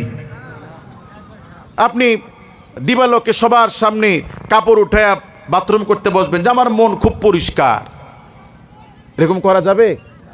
মন যত পরিষ্কার হোক সবার সামনে উলঙ্গ হয়ে প্রসাব পায়খানা করা যাবে? তো কাজী একজন বেগানা নারীর দিকে মানুষ যখন তাকায় তখন অসংখ্য মানুষের মধ্যে কুধারণা, কুদৃষ্টি, কুচিন্তা আসার সম্ভাবনা থাকে কি থাকে না? ভাই কচ্ছপ যদি দূরে তাকায়া থেকে তার ডিমে বাচ্চা দিতে পারে, মানুষ তোমার চোখের বদনজরে যদি গাছের ফল নষ্ট হতে পারে, সুস্থ বাচ্চা অসুস্থ হতে পারে, তোমার স্ত্রীর দিকে, তোমার মেয়ের দিকে যখন পর পুরুষ তাকায়, কুচিন্তা করে, তখন এই প্রভাব তোমার মেয়ের ওপরে পড়তে পারে কি পারে না? কাজী তুমি যদি তোমার সন্তান ভালো হোক, নেককার হোক, সৎ হোক, ভদ্র হোক, মার্জিত হোক, চোর যেন না হয়, ডাকাত যেন না হয়, লম্পট যেন না হয়, তাহলে তোমার উচিত তোমার স্ত্রীকে পর্দায় রাখা। কারণ আমাদের মারা হচ্ছে সন্তান উৎপাদনের ফ্যাক্টরি। আমরা পুরুষরা চাইলেই কি বাচ্চা আমাদের পেটে নিতে পারি? আল্লাহ এই ক্ষমতা আমাদেরকে দেন নাই, দিয়েছে আমাদের মার জাতিকে। কথা বলেন ঠিক কি না? কাজেই যে মা তার আপাদ মস্তক যত পুত পবিত্র রাখবে, তার পেটের সন্তান হবে তত বড় বুজুর্গ, তত বড় আলেমে দ্বীন, তত বড় পীর মাশায়েখ। কথা বলে ঠিক কি না? আর কিছু না হোক, চোর হবে না, ডাকাত হবে না। কাজে আমরা আমাদের স্ত্রীদেরকে পর্দায় রাখবো ইনশাআল্লাহ। 3-4 নাম্বার, নবী সাল্লাল্লাহু আলাইহি ওয়াসাল্লাম বলেন যে নারী আমাকে 4টি জিনিসের গ্যারান্টি দিবে, তার 4র্থ নম্বর হলো স্বামীর মর্যাদা। যে নারী স্বামীর সন্তুষ্টি অর্জন করবে, ওই নারীর জান্নাতের জিম্মাদার আমি রাসূল হয়ে যাব। 4 নাম্বার কি বলেন না? স্বামীর সন্তুষ্টি। স্বামীর, আমার মা বোনেরা, মাইকের আওয়াজ যারা শুনছেন, এই পৃথিবীতে আপনার বিবাহের পরে যত পীর আছে, যত বড় হুজুর আছে, যত বড় আব্বা আম্মা আছে, সবার চাইতে বিবাহিতা নারীর জন্য সবচেয়ে বড় অভিভাবক, সবচেয়ে বড় গুরুত্বপূর্ণ ব্যক্তি হচ্ছে তার বিবাহিত স্বামী। বলুন কে? বাপ মা যদি বলে মা ঈদে বাড়ি আয়, স্বামী যদি বলে যাইতে পারবা না, কারটা শুনতে হবে? স্বামীরটা। বলেন কারটা? কাজে আমার মায়েরা কখনো স্বামীর নাশুকরিয়া করবেন না, স্বামীর সাথে বেয়াদবি করবেন না, স্বামীর সন্তুষ্টি অর্জন করবেন। রাসূল করিম সাল্লাল্লাহু আলাইহি ওয়াসাল্লাম বলেছেন যে আসমানের নিচে জমিনের উপরে আমার খাদিজার চাইতে শ্রেষ্ঠ মর্যাদাশীল নারী আসমানের নিচে জমিনের উপরে আর দ্বিতীয় কেউ নেই। সুবহানাল্লাহ বলেন। শ্রেষ্ঠ নারী তার বৈশিষ্ট্য কেমন? রাসূল সাল্লাল্লাহু আলাইহি ওয়াসাল্লাম রাতের বেলা দিনের দাওয়াত দিয়ে কাফির মুশরিকদের ভয়ে যখন ঘরে এসে আস্তে করে ডাক দিতেন খাদিজা লাব্বাইক ও সাদাইক বলে, আম্মা জান দরজা খুলে দিতেন এক ডাকের সাথে সাথে। রাসূল করিম সাল্লাল্লাহু আলাইহি ওয়াসাল্লাম জিজ্ঞেস করতেন, খাদিজা যত রাত্রে আস্তে করে ডাক দেই সাথে সাথে দরজা খুলে দাও, কিভাবে সম্ভব? পৃথিবীর শ্রেষ্ঠ স্ত্রী, শ্রেষ্ঠ নারী, তিনি বলতেন, ইয়া রাসূলুল্লাহ, কাফিরদের ভয়ে আপনি রাতের বেলা গোপনে গোপনে আমার ঘরে এসে আপনি আস্তে করে ডাক দেন। আমি আপনার বিবি যদি খাটে ঘুমায় থাকি, বিছানায় ঘুমায় থাকি, রহমাতাল লিল আলামিন, স্বামী আমার দরজার সামনে দাঁড়ায় থাকবে, আল্লাহ বরদাস্ত করবেন না। এই জন্য আপনি ঘর থেকে বের হওয়ার পরে রাতের বেলা আমার ঘরে আসার আগ পর্যন্ত আমি আপনার খেদমতের জন্য, আপনার যেন কষ্ট না হয়, এই জন্য এই দরজায় দাঁড়ায় থেকে থেকে আপনার জন্য আমি অপেক্ষা করি।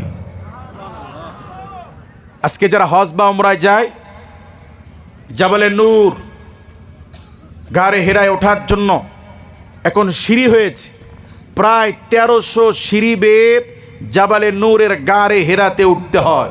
বলেন কত সিঁড়ি?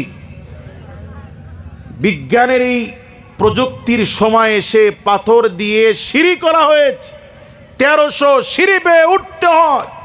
শক্তিশালী যুবক মানুষরাও উঠতে গিয়ে কয়েকবার বিশ্রাম নিতে হয়, পানি পান করতে হয়।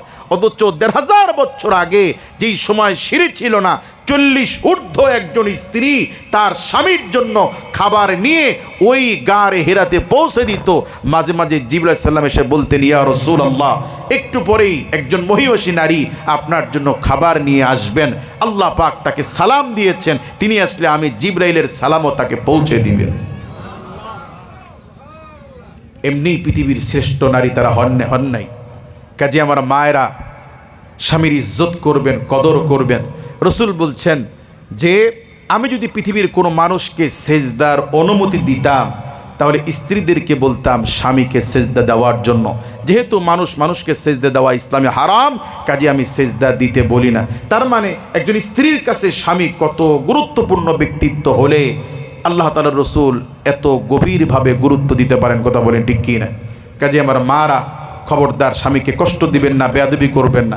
আপনারা তো মহাখুশি, হুজুর এতক্ষণ এত ওয়াজ না করে এই প্রসঙ্গে যদি আরও আধা ঘন্টা আগে বলতেন, তাহলে মাহফিল শেষ হওয়ার পরে বাড়িকে বলতাম যে আমার হাত পাটা টিপে দাও। এখন কি আপনাদের কিছু দায়িত্ব আছে কি নেই? রসুল বলেছেন, খৈরুকুম আহলি খৈরুকুম লি আহলি, তোমাদের মধ্যে সেই ব্যক্তি উত্তম যে ব্যক্তি তার স্ত্রীর কাছে উত্তম। আমরা ভালো কি মন্দ এটির সার্টিফিকেট দিবে আমাদের স্ত্রী। বলেন কে দিবে? সমাজের মানুষ বলে ভালো মানুষ, বউ বলে জালিম, আল্লাহর কাছেও আপনি জালিম। বউ যদি বলেন আমার স্বামী একজন ভালো মানুষ, সচ্চরিত্র মানুষ, আল্লাহর কাছেও আপনি ভালো মানুষ। কাজে আমাদের দায়িত্ব হচ্ছে স্ত্রীকে ভালোবাসা। স্ত্রীকে কি করা? ভালোবাসবেন তো ইনশাআল্লাহ? হুজুর ভালো তো বাসি, ডালে লবণ বেশি হলেই চুল ধরে পিটায়, এটা কি ভালোবাসা? না, স্ত্রীদের গায়ে হাত তুলবেন না। রসুল বলেছেন স্ত্রীদেরকে আল্লাহ পাক স্বামীদের বাম পাজরের হাড় দিয়ে তৈরি করেছেন। এর একটু বাঁকা, এটা একটু কি বেশি চাপ দিবেন ভেঙে যাবে, আবার একেবারেই স্বাধীনতা দিয়ে থবেন তাহলে আবার নষ্ট হয়ে যাবে। মানে চোখের শাসনে রাখতে হবে, কিন্তু মারধর করা যাবে না। মনে করুন আপনার স্ত্রী ভুল করে ঝাল একটু বেশি দিয়ে ফেলছে, লবণ একটু বেশি দিয়ে ফেলছে, কারণ আমরা যদি পিডান দুপুরবেলা, তাহলে রাতের বেলা ডাউল নিয়ে আসার সময় একটু থুতু মিস করে দিবে, খা জম্মের খাওয়া খা। ধরতে পারবেন? স্ত্রী যদি থুতু দেয় ধরতে পারবেন? কাজেই স্ত্রীদেরকে মারবেন না, ভালোবেসে বুঝাবেন। আর মারধর করেই মানুষকে সোজা করা যায় না। মনে করুন এক মুরব্বী বাসে করে যাচ্ছে, তো পাশের সিটে এক যুবক সিগারেট ধরিয়েছে। তো মুরব্বী খুব রেগে গেছে, এই বেটা তোর বাপের নাম কি রে, বাড়ি কই, ফালা সিগারেট। আর যুবক বলতেছে, চাচা দেখেন ওপরে কি লেখা আছে। ওপরে লেখা আছে কোনো অভিযোগ থাকলে ড্রাইভারকে বলুন। কাকে বলুন? এখন মুরব্বী ড্রাইভারের কাছে গিয়ে ঝাড়া শুরু করছে, হ্যাঁ ড্রাইভার গাড়ি থামা, কি যাত্রী তুলছস? ময় মুরব্বী মানে না, গাড়ির মধ্যে বিড়ি খায়, সিগারেট খায়। ড্রাইভার হাত দিয়ে ইশারা দেয়, ওপরে তাকান। ওপরে লেখা আছে চলন্ত অবস্থায় ড্রাইভারের সাথে কথা বলা নিষেধ। চিল্লায় কোনো লাভ হলো? মুরব্বী মন খারাপ করে এসে তার জায়গায় এসে বসছে। ফলাফল শূন্য। ফলাফল কি? এত রাগারাগি না করে মুরব্বী যদি নম্র ভাষায় বলতো, আব্বা এটা ঠিক না বাবা, ফালাই দাও, গাড়িতে সিগারেট খাওয়া ঠিক না, বলুন তো ফালাই তো কি না? তো কাজী মারধর করে বকাচকা দিয়েই সব কিছু আদায় করা যায় না। এই জন্য মা বোনদেরকে মারবেন না, তাদেরকে বোঝাবেন। আর যদি খুব বেশি রাগ হয় আপনার, তাহলে এই ঠান্ডার দিনে সন্ধ্যাবেলায় ফকিরগঞ্জ বাজার থেকে 5 কেজি গুড়া মাছ কিনে নিয়ে আসবেন। কথা কি বুঝছেন? 5 কেজি ছোট মাছ কিনে নিয়ে আসবেন, মারের চাইতে বড়টা হবে, বাসো এখন সারা রাত ধরে। কাজে স্ত্রীদেরকে মারবেন না। আচ্ছা বলুন তো, এই সময় এসে 5,000 টাকা দিয়ে কোনো কর্মচারী পাওয়া যায়? 5,000 টাকা দিয়ে কোনো বেতনভুক্ত কর্মচারী বা 3,000 টাকা দিয়ে কোনো কর্মচারী পাওয়া যায়?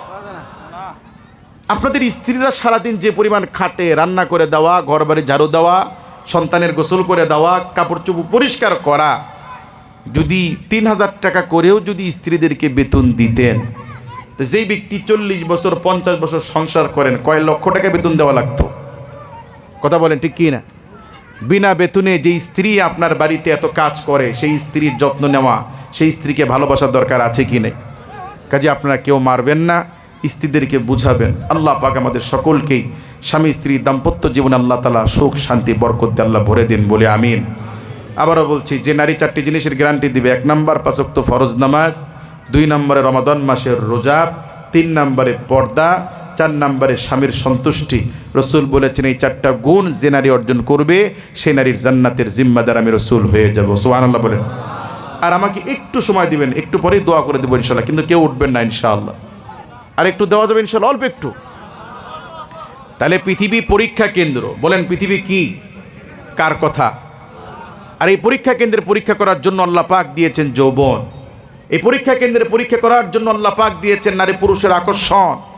এই পরীক্ষা কেন্দ্রের পরীক্ষা করার জন্য আল্লাহ পাক দিয়েছেন ওয়াল বানিন, রক্তের সম্পর্কের মধ্যে মায়া, মমতাবোধ, ভালোবাসা, বাপ ছেলের মায়া, দাদা নাতির মায়া, এই যে আত্মীয়র মধ্যে একটা দরদ মায়া যিনি দিয়েছেন, বলুন তিনি কে? রাস্তায় একটা ফকির ভিক্ষা চাইলে 100 টাকা দিতে মনে চায় না।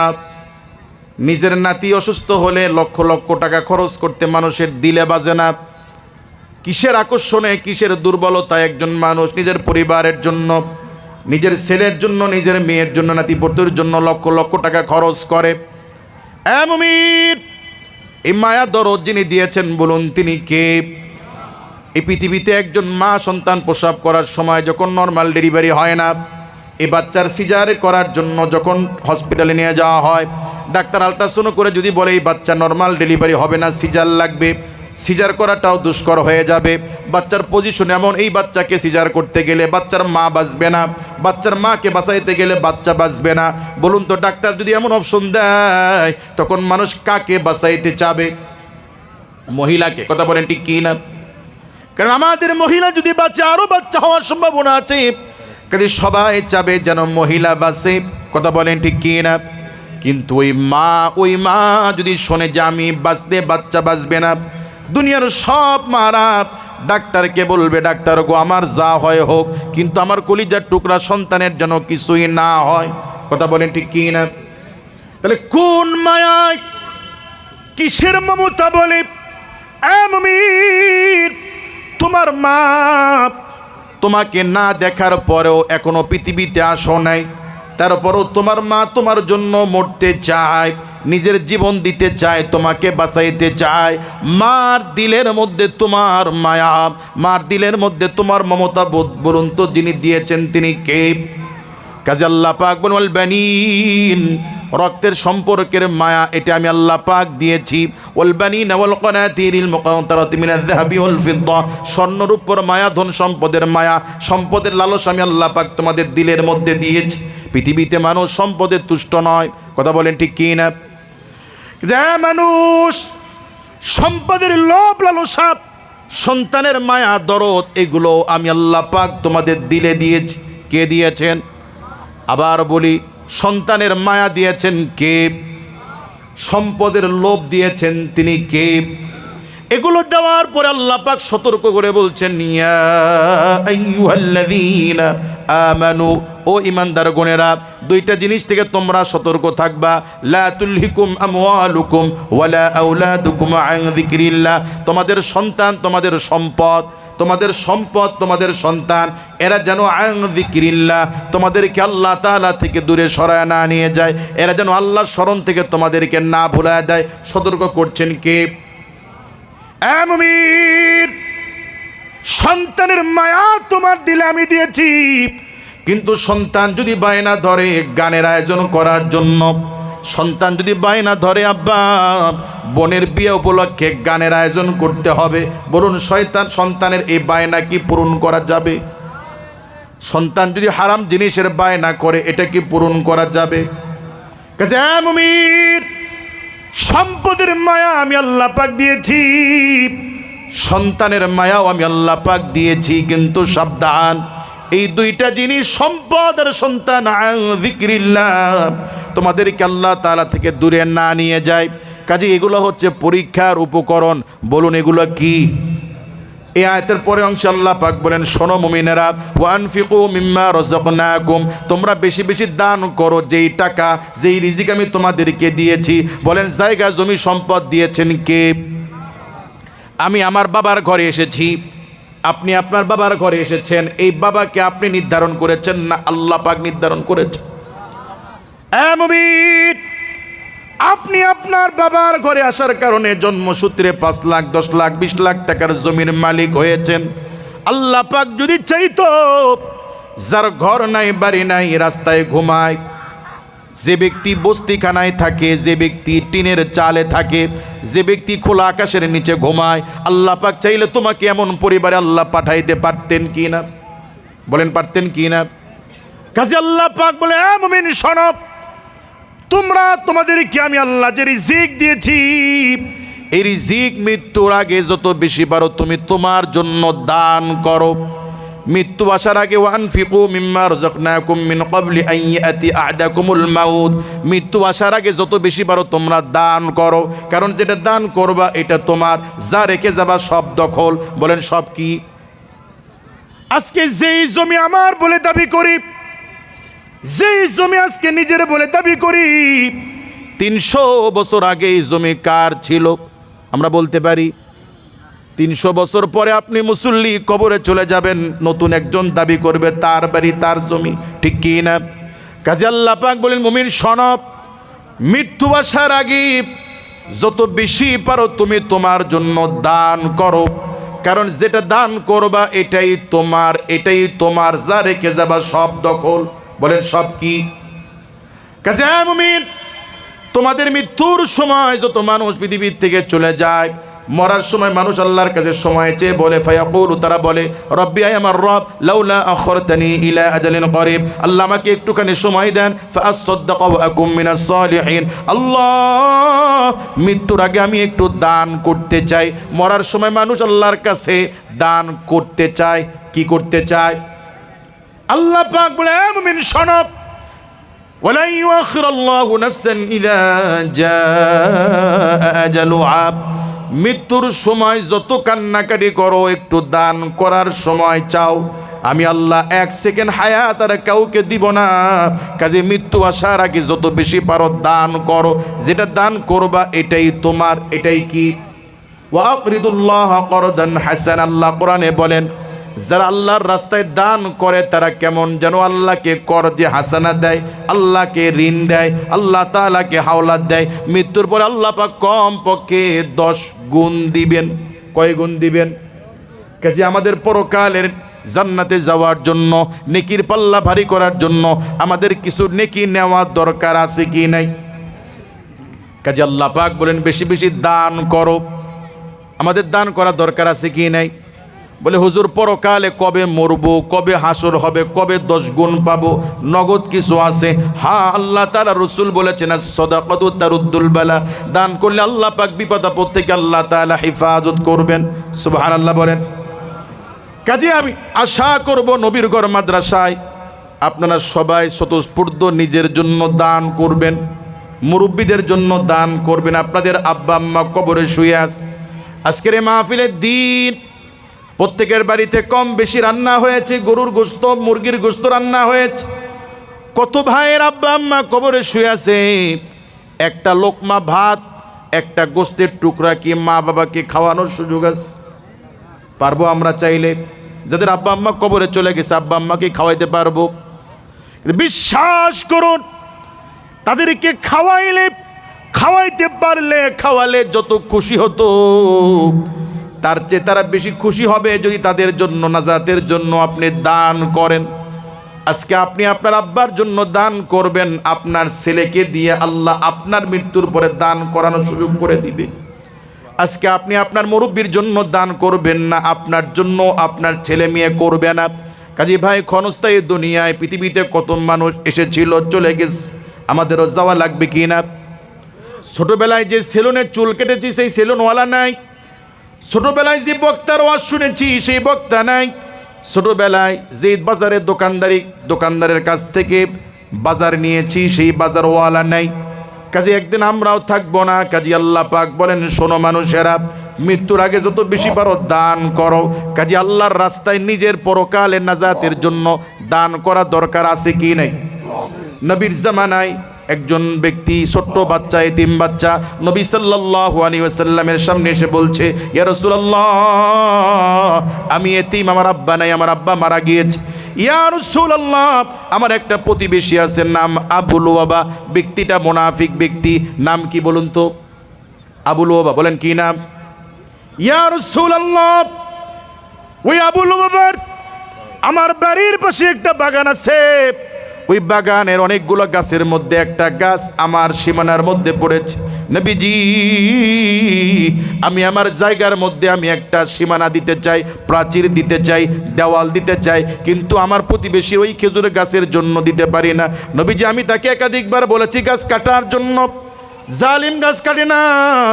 আমি বারবার বলেছি গাছ না কাটলে আমার কাছে বিক্রি করে দেন, গাছ বিক্রিও করে না। নবীজি, আপনার কাছে এসেছি সমাধানের জন্য, যদি আপনি সমাধান করে দিতেন। আল্লাহর রাসূল এতিম বাচ্চার অভিযোগ শুনে ওই মুনাফিক আবু লুবাবাকে ডাকলেন, জিজ্ঞেস করে, আরে আবু লুবাবা, তোমার নাকি খেজুর গাছের একটা খেজুর গাছ ওই ব্যক্তির বাচ্চার সীমানার মধ্যে পড়েছে, তোমার গাছ কাটো না কেন? এবার আল্লাহর নবীর প্রশ্ন শুনে আবু লুবাবা বলে, আমি গাছ কাটবো না। গাছ কি করবো না? কারণ ব্যক্তি ছিল মুনাফিক। ব্যক্তি কি ছিল? আল্লাহ নবী বলেন, গাছ না কাটলে গাছ বিক্রি করে দাও। বলে, বিক্রিও করব না। কিছু ঘাটতেরা জালিম ক্ষমতার জোরে এরকম কিছু কাজ করে কি করে না? গাছ কাটবেও না, বিক্রিও করবে না। আল্লাহর রাসূল বললেন, আবু লুবাবা, যদি গাছ না কাটো, বিক্রি না করো, গাছ দান করে দাও। সে দানও করবে না, দানও করবে না। নবী বললেন, আবু লুবাবা, আমি নবী তোমার জন্য জিম্মাদার হচ্ছি, তুমি যদি আমার কথায় যদি এতিম বাচ্চাকে গাছটা যদি দান করে দাও, আল্লাহ পাক তোমাকে জান্নাতের মধ্যে খেজুর গাছের মালিক আল্লাহ বানায় দিবেন। সুবহানাল্লাহ বলেন। আচ্ছা, লোকটাকে খেজুর গাছের মালিক জান্নাতে বানায় দিবেন মানে লোকটাকে জাহান্নামে যাবে না জান্নাতে যাবে? কিন্তু আবু লুবাবা দুনিয়া লোভী মুনাফিক, আবু লুবাবা তাতেও রাজি না, তাতেও কি না। আচ্ছা, আল্লাহর রাসূল যদি আপনাদেরকে বলতেন, আপনারা কি করতেন? আপনারা দিতেন? আপনাদেরকে যদি বলা হতো যে গাছ দান করে দিলে জান্নাতের মধ্যে একটা খেজুর গাছ দেওয়া হবে, আপনারা দিতেন? আচ্ছা, জি জি, সেদিকে যাচ্ছি, আমি শেষ করে দিচ্ছি ইনশাআল্লাহ। মুআজ্জাজ হাজিরিন, আবু লুবাবা তাতেও রাজি না।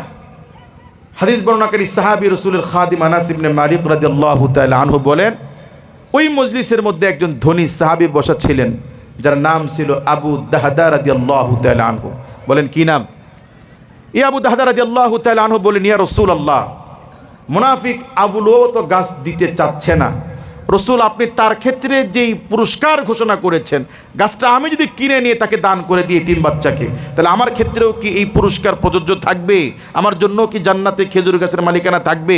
রসুল বললেন, হ্যাঁ, তুমিও যদি গাছটা কিনে নিয়ে দান করে দাও, আল্লাহ পাক তোমাকেও জান্নাতের মধ্যে খেজুর গাছের মালিক বানায় দিবেন।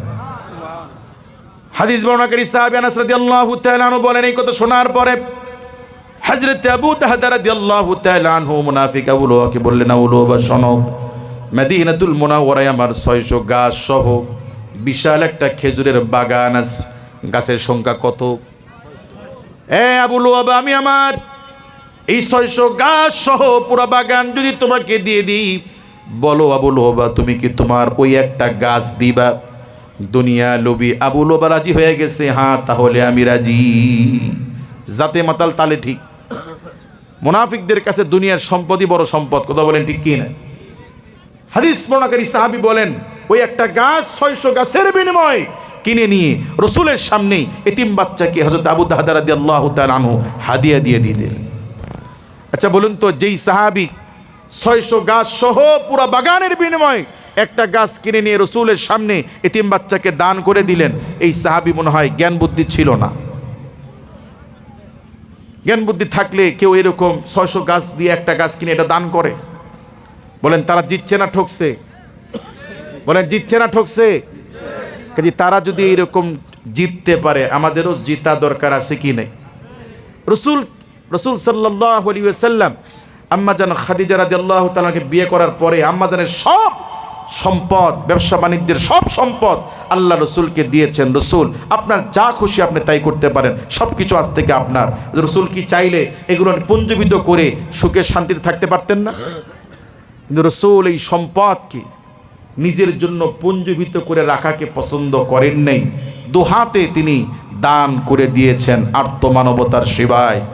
দান করে দিয়ে সেই রসুল এমনও দিন পার করেছেন, ক্ষুধার যন্ত্রণা সহ্য করতে না পেরে 3 দিন 4 দিন অনাহারে থেকে পেটে পাথর বাঁধতে রসুল সাল্লাল্লাহু আলাইহি ওয়াসাল্লাম বাধ্য হয়েছিলেন। তথাপি তারা সম্পদকে পুঞ্জীবিত করে রাখে নাই। তাবুকের যুদ্ধের জন্য হযরতে সিদ্দিক আকবর আবু বকর রাদিয়াল্লাহু তাআলা আনহু ঘরে যা ছিল গোটা বাটি থালা প্লেট সব আল্লাহর রাস্তায় দিয়েছেন। কাজে তারা এগুলো করে জিতছেন না ঠকেছেন? কাজে আমাদেরও জেতা দরকার আছে কি নেই?